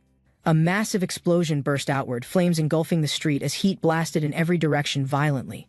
The blonde woman gasped in shock as blue energy shields barely protected them from the sudden blast. The Demon Lord emerged unscathed from the flames, his calm expression unchanged by the fierce attack. He walked forward, unimpressed that enemies still dared to speak, as if he posed no threat. With quiet certainty, he observed that simply being an S-class never guaranteed true power or respect. Dylan stepped forward confidently, smiling as he addressed the Demon Lord, without a trace of fear. He mocked the arrogance of thinking anyone could stand alone and claim to be truly unmatched. Dylan declared he was also an S-class, power recognized by every major faction across the continent. He introduced himself calmly, stating his name and affiliation as Dylan Lane from the powerful group Another. With a cold voice, Dylan promised the Demon Lord that his death had finally come at last. The three women stared at Dylan Lane, their expressions tight as his reputation finally registered with them. Dylan repeated calmly that their deaths were certain now, his stare locked onto the silent Demon Lord. The Demon Lord studied him without speaking, measuring this new opponent's strength with a cold, steady gaze. One woman gasped aloud, shocked to hear Dylan belong to Another, a faction feared across nations. Eyes wide, she struggled to speak, realizing this battle could decide everything if Dylan fought seriously now. The two women exchanged uneasy glances, both aware how dangerous Another truly was among awakened factions. One woman whispered that Another's members were famous for combining their strength and crushing any enemies encountered. Unlike most awakened who protected others, Another often used their terrifying power for personal gain and ambition. Standing with a calm expression, Dylan embodied Another's reputation as a ruthless collective feared across the continent. A man recalled asking Director Chun about them, but Chun insisted he had never heard anything credible. Dylan stood calmly among the rubble, completely unbothered by the chaos spreading through the entire street. Chairman Qian glared, muttering it was unbelievable that Director Chun had allied himself with Another secretly. Qian burst into laughter, shouting that anyone targeting him would now pay the ultimate price immediately. Dylan tilted his head slightly, puzzled by Qian's sudden confidence and the triumphant tone in his voice. The Demon Lord watched in silence, waiting to see what desperate move Qian planned to attempt next. Dylan shouted, reminding everyone he was an S rank, confident that title alone would command respect. The Demon Lord stared at him evenly, replying without emotion that he already knew this insignificant fact. He asked so what, unimpressed, as detailed information about Dylan's abilities silently appeared before his eyes. Examining the stats, he concluded none of Dylan's skills were worth any real concern or preparation. Dark energy gathered as he stepped forward, declaring Dylan would never be the one to end him. Dylan looked over his shoulder, feeling the tension rising as the Demon Lord prepared to attack. He politely urged Director Chun to retreat to safety, warning the coming clash would be extremely dangerous. Chun snapped angrily, refusing to leave and insisting he would witness the Demon Lord's defeat himself. Voice cold, Dylan told Chun to leave immediately if he valued his life at all anymore. Chun flinched, finally understanding Dylan's seriousness as dread tightened around his heart like an iron band. Director Chun stumbled back, sensing the overwhelming energy gathering around Dylan as the air began vibrating sharply. Dylan's voice turned cold as he declared the Demon Lord had reached the end of his time. The Demon Lord raised a hand calmly, ordering everyone behind him to retreat and avoid the blast.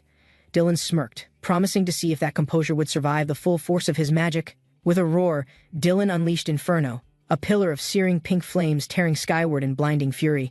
A monstrous face of fire roared within Dylan's spell, the flames swirling like a living creature. The Demon Lord studied it calmly. Impressed, Dylan could summon such a powerful incantation in seconds. He noted casting an S-rank spell instantly was impossible for normal mages relying on common techniques. Realization dawned that Dylan's strength came from something far beyond average awakened skills or basic training alone. Nearby, the women shielded their faces, crying out as the heat rolled over them in waves. The flames spread across the cracked ground, consuming everything and painting the ruins a glowing pink. One woman trembled, thinking this was the most intense heat she had ever experienced in battle. She worried silently whether even the Demon Lord could endure such fire despite being an S-rank. Dylan clenched his jaw, convinced the Demon Lord would never be defeated by something this simple. He vowed not to underestimate an S-rank opponent, pouring more energy into his roaring magical inferno. Dylan unleashed the full force of his magic. A towering storm of blazing pink destruction erupted forward. The Demon Lord stood calmly in the center of the flames, unshaken by the overwhelming heat. The energy crashed around him, splitting the pavement and sending shockwaves that rattled every nearby building. Dylan grimaced, straining to maintain control over the enormous spell as sweat rolled down his face.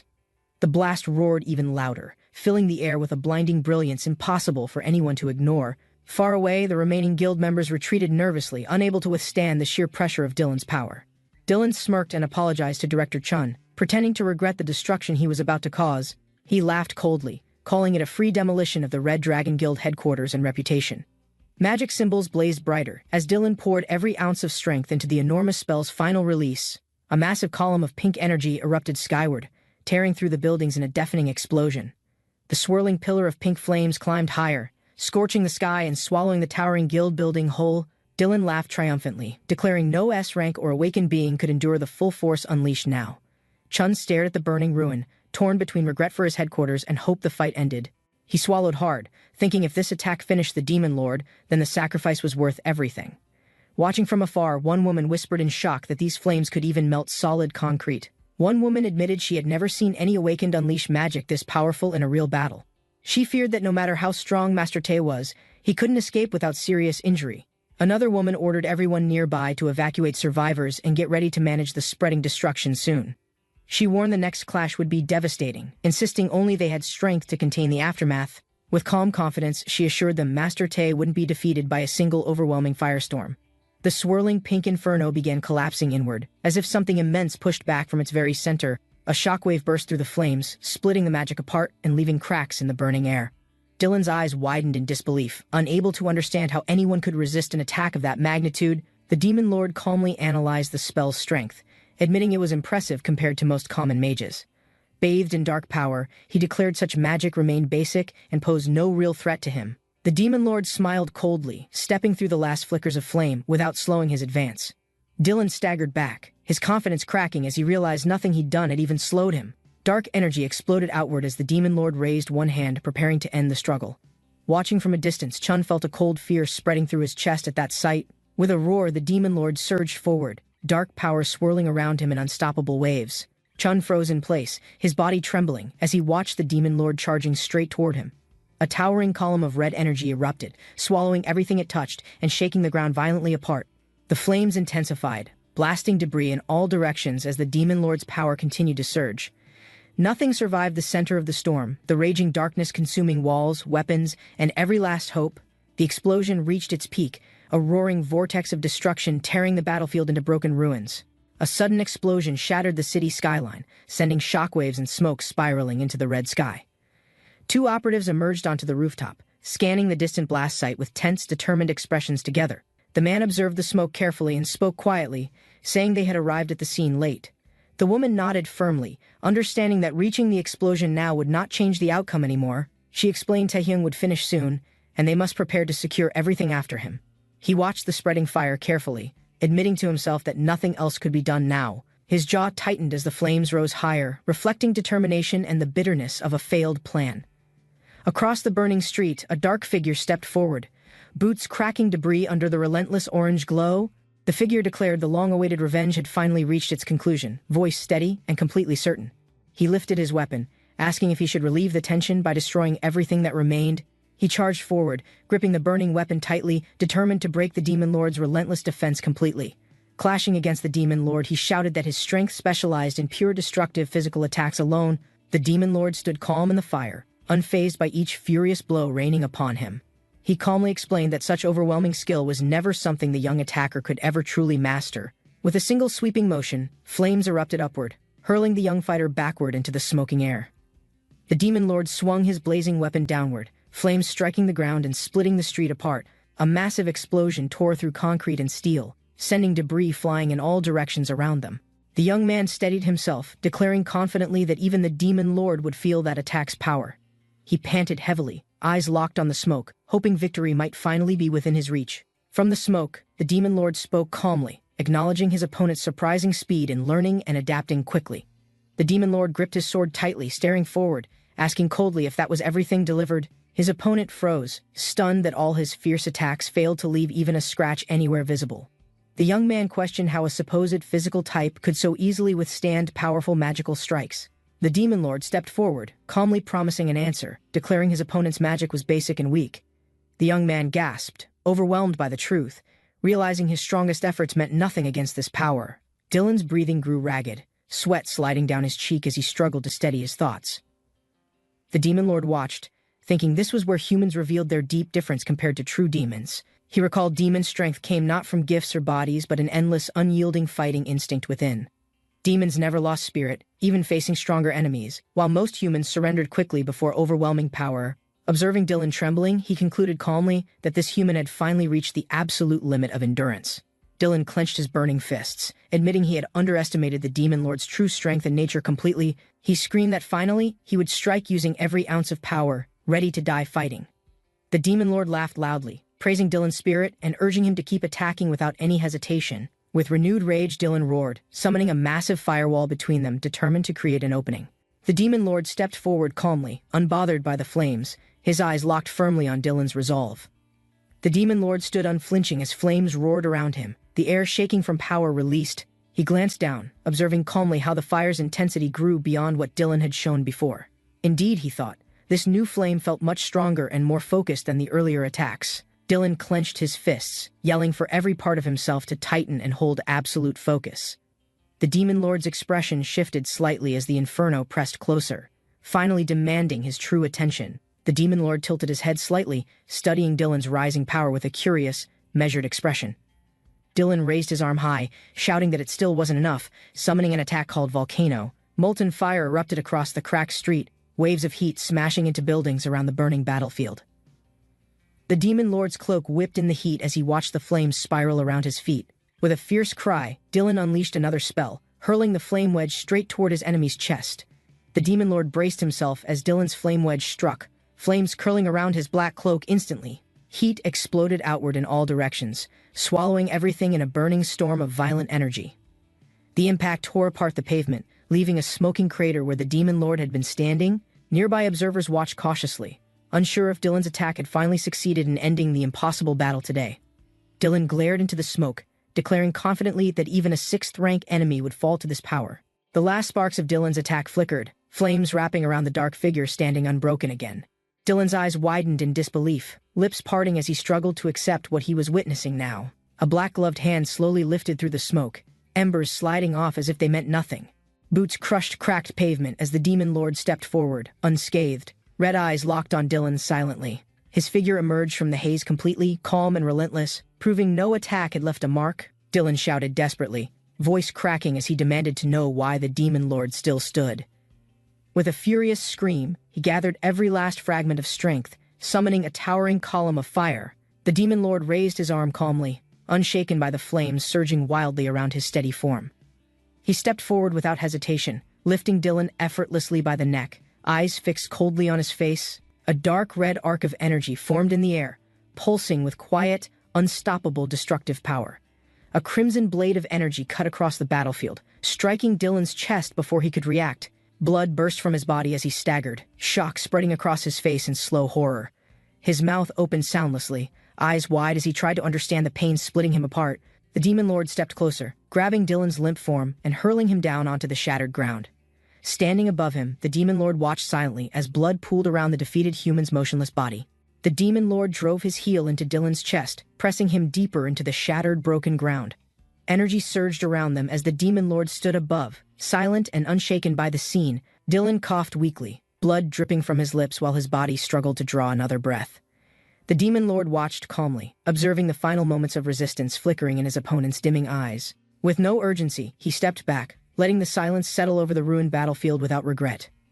Dylan gasped and hiccuped weakly, blood on his chin, eyes staring blankly into the smoky sky. The Demon Lord tilted his head, mocking him with a question about losing both his useless arms. He urged Dylan to replace them with magic, insisting there was still energy left to keep fighting. Leaning closer, the Demon Lord demanded more effort, reminding Dylan he was counted among the strongest mages alive. Dylan's voice trembled as he tried to speak, confusion flickering across the Demon Lord's expectant face. The Demon Lord studied Dylan quietly, remarking that it seemed he had truly reached his final limit. He smiled slightly, admitting the battle had been entertaining enough to briefly hold his full attention today. Lifting one hand, he promised a fitting reward execution by magic for providing such a pleasant diversion. Dylan panicked, begging frantically for mercy, offering wealth, loyalty, and any secrets he could possibly share. Nearby, two observers watched closely, realizing the Demon Lord might soon learn about their hidden organization as well. The Demon Lord looked down coldly, voice low as he prepared to deliver the final judgment. He declared any advanced power, when perfected, became indistinguishable from magic itself in every possible way. Dylan's eyes widened in terror, realizing too late what was about to happen to his body. A single word explode ripped through the air as Dylan vanished in a spray of blood and smoke. Nearby, a woman gasped in shock, while the Demon Lord calmly lowered his hand without emotion. A single heartbeat echoed through the ruins as the Demon Lord stood over Dylan's destroyed remains silently. Two operatives watched the aftermath carefully, understanding how serious the threat had been from the start. They agreed no ordinary enemy could have caused damage so extensive, even against skilled defenders working together. The woman pointed out the collapsed buildings, explaining it would take days to recover any useful records. Another survivor lowered his weapon, relieved, admitting he was simply glad everything had finally ended that day. A blonde woman stepped forward, calling out to team leader Sarian while the others turned to listen. She bowed respectfully, apologizing on behalf of her master for causing such a catastrophic situation here today. The woman insisted they didn't intend to avoid responsibility, fully prepared to accept whatever consequences would follow. Sarian sighed, explaining they'd have understood even if Seoul itself had been destroyed during the terrible battle. One operative clarified that the Demon Lord had faced an S-rank awakener, making the chaos unavoidable. One agent frowned, asking why anyone would risk provoking Taeyong or targeting the Red Dragon Guild directly. The woman answered firmly that all S-rank awakeners were controlled. No country had sent this fighter. Another operative explained the mysterious attacker came from an unknown place only referred to as another. She insisted meeting with national security leaders was necessary because the threat had grown far beyond control. Everyone stood in tense silence, realizing this was now a matter of South Korea's national security itself. Inside a tall government building, senior officials gathered urgently to discuss the growing crisis threatening national security. One man gasped in shock, repeating the name another as disbelief spread across his strained expression. A woman nodded gravely, saying she believed the director already knew about the organization hidden for years.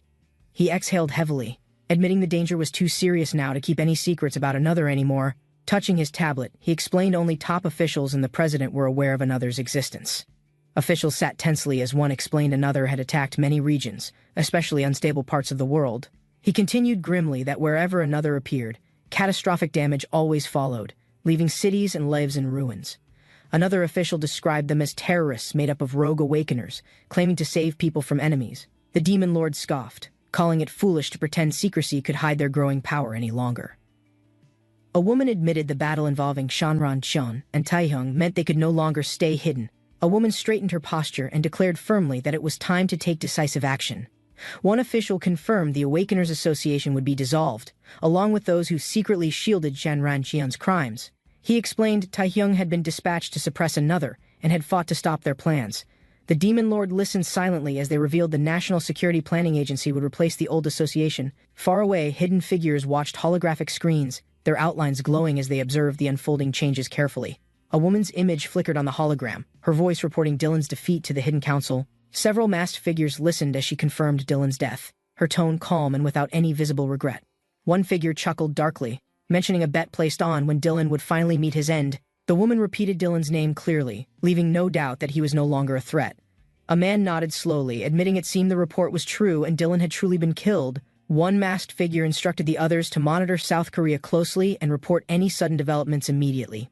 He added they should prepare to suppress information and control any reactions from foreign powers watching carefully. Another figure agreed, confirming they would maintain total surveillance and ensure nothing threatened their organization's secret interests. The woman acknowledged the command calmly, promising she would finish her current task without hesitation or complaint. Far away, a man sighed, standing before a swirling portal, agreeing to depart and handle matters personally. He stood before the swirling portal, promising to meet the one responsible for ending Dylan's life. A swirling dark gate opened in the sky, scattering leaves while everyone watched with rising unease. Several men in black suits gathered near the park, gripping weapons as their eyes fixed on danger. He sat calmly on a bench, observing the gate and wondering what foolish thoughts filled their heads. Two powerful beings, one armored in red scales, emerged beside a woman in uniform, tension in their gaze. A woman in black reminded them to stay alert but warned not to become stiff with fear. The red-scaled warrior stepped forward, her claws ready as her sharp eyes scanned for approaching threats. The blonde woman spoke calmly, reminding everyone that Yujin could defeat most enemies without any help. She smiled confidently, suggesting they decide on a team name while walking toward the swirling dark gate. Someone proposed calling themselves the non-expert team Invincible, believing it fit because their master never lost battles. The Red Warrior frowned, unimpressed, and asked what better name he thought would suit their powerful group. Everyone stood together in silence, waiting for the leader's decision, while tension slowly filled the air. He looked up calmly, and declared their team should be called something that no one could challenge. His voice was steady as he said the name would be untouchable, beyond any enemy's reach. The blonde woman's eyes brightened, happily agreeing that the name sounded strong and perfect for their group. Facing them, he spoke clearly and named them Master Team Untouchable, sealing their bond and shared mission. He folded his arms, considering the question carefully, then simply hummed while everyone waited for approval. Suddenly, a deep vibration shook the air, and everyone turned in shock toward the growing dark portal. The swirling gate pulsed with purple light, sending waves of energy across the silent and tense group. Her eyes widened as she remembered a similar event that happened before. Inside the large department store, the others looked serious, knowing this gate could bring danger even greater than their last encounter. The leader stepped forward, eyes steady, as the strange portal's energy spread across the empty field. A woman watched nervously, realizing something dangerous was coming that none of them were prepared for. The swirling portal expanded rapidly, and a voice shouted for everyone to retreat before disaster struck hard. People scrambled back, recognizing instantly this threat was beyond their power and far too strong to face. Calmly, the leader stood firm while his team regrouped, waiting for him to make the next move. A huge clawed creature burst through the swirling portal, its roar shaking the ground beneath everyone's feet. It landed heavily, screaming as its red eyes locked onto the only person standing before it. The man studied it calmly, wondering if this beast was the most dangerous foe he had faced. Bright panels of information appeared, listing the monster's rank, abilities, and an ominous warning about extreme danger. The woman scanned her device quickly, her voice tense as she confirmed it was a level 7 threat. The red-scaled warrior glared at the massive beast, realizing its strength might match their own power. The monster roared, fire surrounding it, while the man stood firm, ready to face the danger. The woman analyzed its energy and form, concluding both were identical, like two versions of one. They debated calling it Red Dragon 2, arguing over whether the code name sounded strange or acceptable. Confidently, she smiled, trusting their master to defeat it without letting the beast leave a single mark. The group watched closely, eager to see exactly how their master would fight the towering red beast. The monster lunged forward with claws extended, determined to crush the man standing calmly before its rage. Its massive arm smashed down, tearing through the ground with a thunderous impact that shook nearby buildings. Everyone gasped in horror as dust rose, fear tightening their chests as they called out for him. The creature's glowing eyes narrowed, surprised that any opponent could remain unhurt after such a powerful strike. The monster snarled furiously, its claws scraping the ground as it prepared for another brutal attack. He observed carefully, wondering if the creature had been revived by some hidden resurrection spell or curse. A glowing screen displayed information, but the many unknown details only raised more questions in his mind. He adjusted his gloves calmly, deciding to postpone answers because the enemy still needed to be stopped. With a quick step forward, he launched himself directly at the beast, ready to strike it down. He leapt high into the air, shouting he would cut off the monster's head again. The beast's red eyes glowed with rage as it tracked his movements, refusing to back down. Raising his arm, he commanded the creature to lower its eyes before he struck with force. He spun downward, gathering momentum, determined to end this battle with a single decisive blow. Landing firmly on the ground, he faced the towering beast, ready for whatever would happen next. The massive creature stood tall, glaring down as the man charged forward without any sign of fear. With quick steps, he dodged the beast's claws and closed the distance in one breath. He grabbed the monster's thick arm tightly, ready to strike it with all of his focused power. Energy burst through his hand as he lifted the creature, spinning it high over his head. The beast crashed heavily onto the ground, stunned by the sudden attack that left it momentarily helpless. The creature's narrow eyes glimmered with rage as it struggled to rise and continue the fight. Standing calmly above it, the man swung his blade, cutting deep into the monster's thick red scales. The team watched in disbelief, amazed that he could overpower such a huge creature so effortlessly alone. He spoke clearly, suggesting that the name magicians would suit them well for future missions together. She stared at him in surprise, her expression softening as she considered his unexpected name choice. The others exchanged glances, surprised he still had time to think about naming the team properly. While flames gathered inside the monster's mouth, he calmly repeated that magicians would be a nice name. Without hesitation, he leapt forward, driving his blade straight into the creature's burning jaws without slowing down. Landing firmly, he declared it settled and told them to write the name down as official. A man watched with awe, realizing this moment marked the start of their dangerous shared adventure together. He raised his arm and announced that team training would be postponed due to the urgent situation. The woman explained each person's role, giving instructions to handle bodies and report to the national agency. Everyone hurried to follow orders as the master waited calmly, ready to lead the next operation. Lightning split the sky, shaking the battlefield. Warriors trembled. Molten ground cracked open, glowing fiercely. The group watched cautiously, debating possibilities. If the strongest enemy caused this, everything has shifted. One woman spoke firmly, recalling past events. We've seen even higher-ranked threats emerge without warning. Their leader stepped forward, cutting discussions short. Enough chatter, prepare yourselves. The real battle begins now. The leader studied the battlefield carefully, weighing possibilities as his companions silently awaited his judgment. The woman lifted her gaze, expression steady. Together they overlooked the shattered land, glowing fractures spreading endlessly. She steadied herself, determination surfacing as she resolved to face whatever challenge now stood before them. The leader's focus remained sharp, demanding certainty. The group's resolve hardened, prepared for the difficult path ahead. The woman's resolve hardened, her stance unshakable, as she accepted the immense responsibility before her. The group tightened formation, silent agreement uniting them as they prepared to carry out crucial order. They stepped into designated positions, their movements sharp and disciplined, ready to face the overwhelming threat. Energy gathered swiftly as she raised her hands, summoning strength long restrained, now unleashed without hesitation. A surge of brilliant power erupted, rumbling through the battlefield. The cloaked leader raised his hand. Their combined power surged outward violently, shocking the other. The enemy's presence was shattered instantly, obliterated under the devastating release that tore through the battlefield. The leader's expression remained cold, hands still raised. Witnesses looked on in awe, silence heavy. The woman's arms trembled as power surged through her, sensing something far greater awakening beyond control. The cloaked leader revealed a sinister smile, eyes gleaming as his grand design began unfolding at last. Energy spiraled violently, tearing through the sky. And, under the bright daylight, a silent city stood unaware of the catastrophe drawing near. Suddenly, footsteps echoed through ruined streets as survivors rushed, urgency driving them toward unknown looming danger. A squad of soldiers sprinted through ruined streets, reporting grimly that an estimated 9th-rank enemy approached. Explosions erupted violently around them, fire scattering debris, cutting off their path and throwing men aside. One fighter staggered up from rubble, bloodied yet defiant. Another soldier froze, wide-eyed, as an ominous presence thickened the air. Before them a swirling vortex of crimson energy expanded. The soldier froze, eyes widening in shock, blood sprayed violently, his body collapsing lifelessly. Meanwhile, far away, sunlight broke over an airport as planes carried vital passengers to uncertain destinations. Inside, discussions grew tense. Awakened beings of global significance were already preparing to convene without delay. Speculation rose. Our rank awakeners, possibly 3 or more, might soon assemble, altering balance of power forever. A servant bowed respectfully, informing his master of their arrival as the plane prepared for landing. The man rose calmly, dark eyes sharp. His presence commanded silence, acknowledged as unmatched strength. surpassing all others without question or doubt. Speculation spread: could one man truly balance inevitable tensions between awakened beings from clashing global powers? He adjusted his jacket, stepping forward with unshakable composure. The group moved confidently through the terminal, their leader at the front, radiating authority and control. His sharp smile hinted at anticipation, as if upcoming challenges promised more intrigue than simple danger.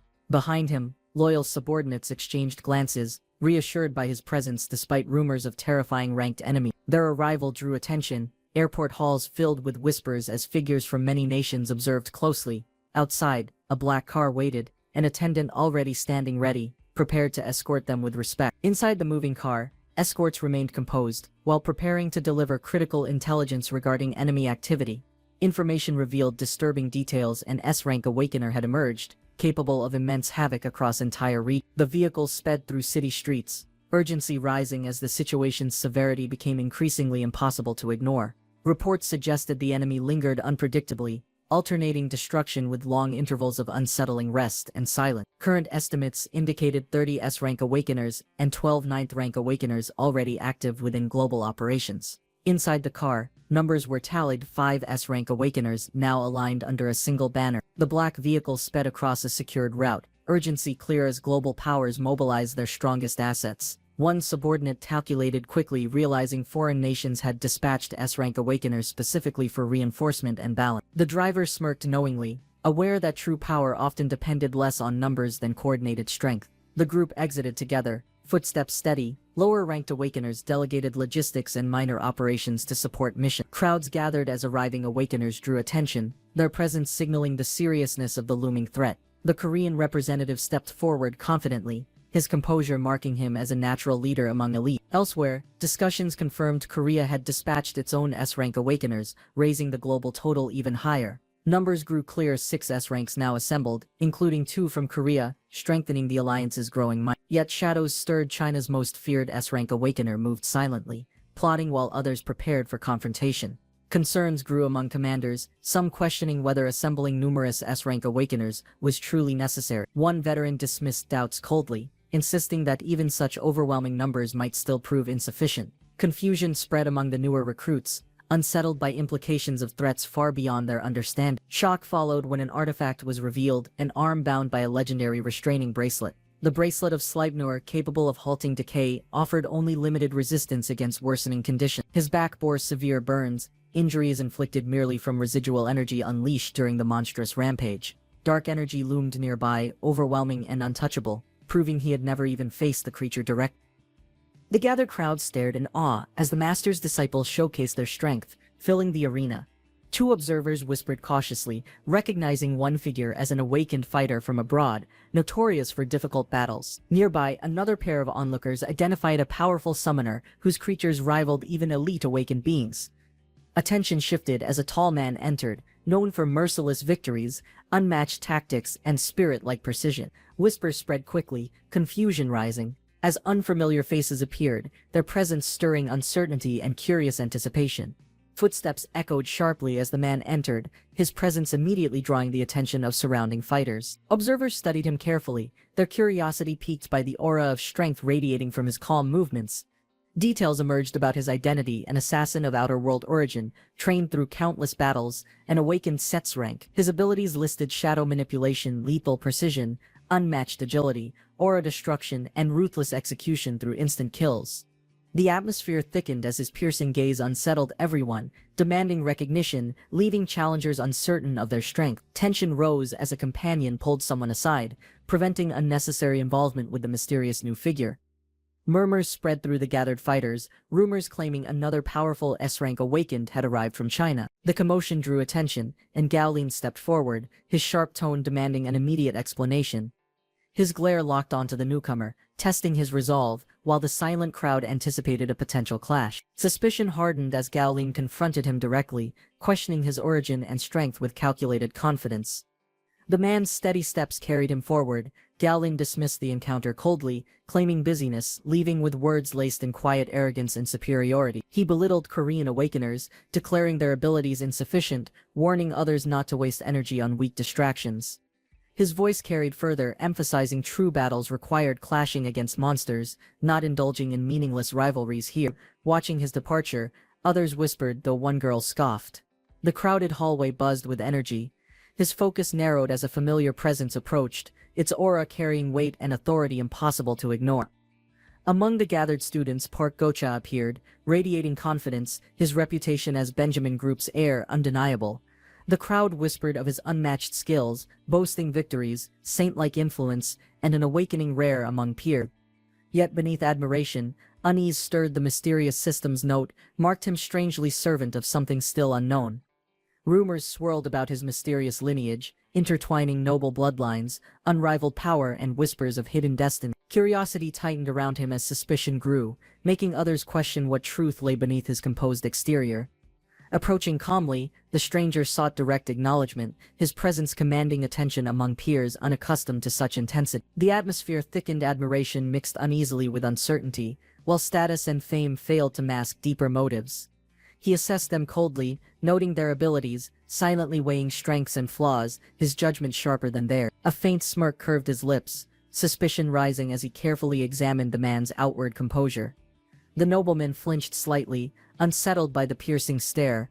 Masking unease with laughter, he dismissed the notion, projecting confidence to hide his doubts from onlookers nearby. Explanations followed swiftly, grounding abilities in logic, proclaiming healing existed only among awakened individuals, excluding magical influence. Yet doubt lingered, his expression darkening, silently challenging their certainty with knowledge deeper than anyone dared imagine. Feigning composure, he excused himself casually, retreating as tension crackled subtly beneath his forced departure. Observers noticed the abrupt change, questioning silently why confidence vanished so quickly, leaving uncertainty heavy in air. The dark-haired dismissed concerns coldly, commanding loyalty with ease, his servant bowing obediently without hesitation. Whispers spread quickly, anticipation rising. Eyes shifted toward newcomers entering confidently. His confident smile deepened, opponents gathered together, determination firm, readying themselves as orders echoed. The cityscape loomed shattered, devastation painting the horizon. Whispers carried through the crowd, curiosity stirring, acknowledging his looming presence too dangerous to simply overlook. Speculation grew louder, some suspected deliberate provocation, drawing rivals together, forcing confrontation to measure true potential.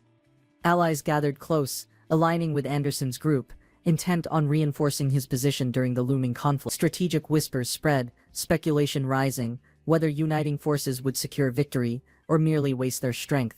Some doubted the wisdom of such alliances, questioning potential risks should overwhelming force collapse too quickly. Rumors circulated of powerful champions abroad, nations gambling resources, betting heavily on survival in brutal contests. Amid tense anticipation, he absorbed everything silently, sharp eyes glinting with calculated awareness none could challenge. He halted abruptly, footsteps firm. The loyal servant spoke eagerly, boasting of rank and assignments, her confidence masking the danger ahead. His cold eyes narrowed, commanding immediate withdrawal, his tone final, offering no room for hesitation. Recognition sparked his instincts, warned clearly of imminent devastation, power radiating violently beyond ordinary human comprehension.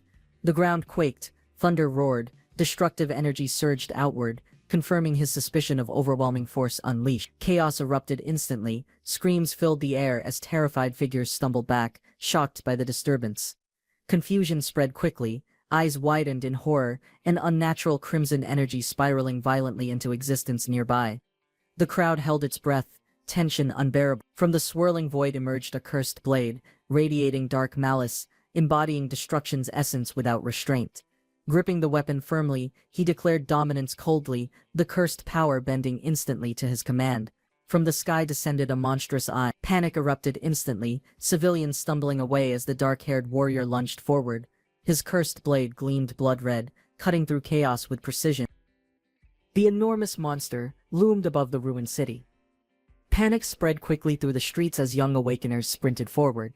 Amid the chaos, a lone warrior stepped forth. Weaker fighters fell, retreating as ordered, their fear evident while the beast's roar shook surrounding buildings. Among the regrouping awakeners, tense voices rose, questioning whether the chosen warrior could truly withstand this threat. The commander's stern expression revealed unease, his instincts warning him this battle carried devastating consequences. Among the scattered soldiers, Whispers spread as they assessed the colossal enemy's unnatural strength. Its immense eye pulsed with sinister energy, dwarfing lesser monsters, radiating a presence like a nightmare. Panic erupted as Awakeners admitted their weakness, knowing their blades and powers were useless against it. Despite uncertainty, leaders debated grimly, questioning whether reinforcements or sacrifice could delay inevitable destruction. Tension grew as commanders argued, unsure if reinforcements could arrive before the monster destroyed everything. The atmosphere shifted suddenly, soldiers turned, sensing an overwhelming presence approaching swiftly through the battlefield. The warrior appeared, crimson blade blazing, charging forward with unmatched speed, locking onto the towering creature. Steel clashed against monstrous flesh. Witnesses gasped in disbelief, realizing the true demon lord had returned. The commander raised his weapon high, rallying hesitant Awakeners as he shouted for an all-out charge. Responding to the call, soldiers advanced in unison, their footsteps thundering across the fractured battlefield streets. Among the chaos, leaders recognized this clash would decide survival, testing their combined will and strength. The colossal eye pulsed ominously, recognizing worthy challengers, unleashing deeper power, forcing Awakeners into desperate resistance. Amid the growing storm, the Demon Lord's calm figure stood apart, preparing to reveal unmatched dominance.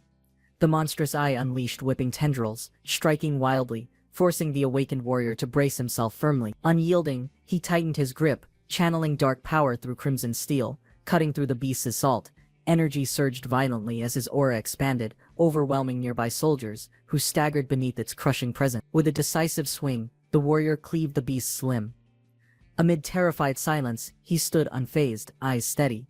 Black blood rained across cracked streets, as the beast's severed limb thrashed violently. The demon lord advanced steadily, crimson blade dripped. From the shadows, new abominations emerged, snarling beasts with glowing eyes. Without hesitation, he crouched low, muscles coiled. Channeling destructive force, he lunged forward, his swing cleaving air and earth, obliterating enemies in waves. The demon lord cut through advancing beasts, his movements sharp. Meanwhile, commanders unleashed radiant techniques, rallying fighters to hold their fragile line against overwhelming monsters. Despite determination, the weaker Awakeners faltered, their formations breaking beneath unrelenting waves of grotesque abominations. From above, the colossal eye's tendrils descended violently, striking with crushing force to scatter defenders. Unmoved, the demon lord stood alone at the center, crimson aura flaring. Dark energy surged as the demon lord released power. Nearby Awakeners struggled valiantly, blades flashing, though their strength paled compared to the overwhelming monstrous tide. Despite exhaustion, younger fighters pressed forward, refusing retreat, their courage surprising seasoned commanders observing the chaos. One commander's eyes widened, realizing these recruits displayed resilience rarely seen, holding the line with determination. Yet above them, the colossal eye still lingered, its oppressive presence reminding all of imminent destruction. Commanders resolved to protect the younger fighters, ensuring their survival despite overwhelming enemy forces advancing. Orders rang out, directing specialized units to reinforce weak points and stabilize crumbling defensive lines. A determined warrior sprinted forward, massive weapon in hand. Yet the colossal eye's minions pressed harder, swarming defenders, their claws tearing through weakened human ranks. Screams echoed across shattered streets, as soldiers fell, crimson blood staining rubble beneath monstrous relentless advance. Veterans recognized certain fighters growing reckless, their desperation leading to dangerous mistakes against relentless creatures. Anderson's heavy strikes tore through beasts, but his stamina dwindled rapidly under constant unyielding pressure. Commanders exchanged worried glances, realizing exhaustion was spreading quickly through their already fragile ranks. Despite his resilience, the demon lord observed silently, knowing human defenders were beginning to collapse. If unchecked, their reckless efforts would lead to complete annihilation. Dark energy enveloped the demon lord. Suddenly his hand twitched unnaturally, blackened veins spread. Examining himself briefly, he realized decay gnawed at his flesh, though his expression remained unwaveringly calm. The colossal eye's oppressive stare intensified. Instead of fear, a twisted grin formed, his resolve deepening.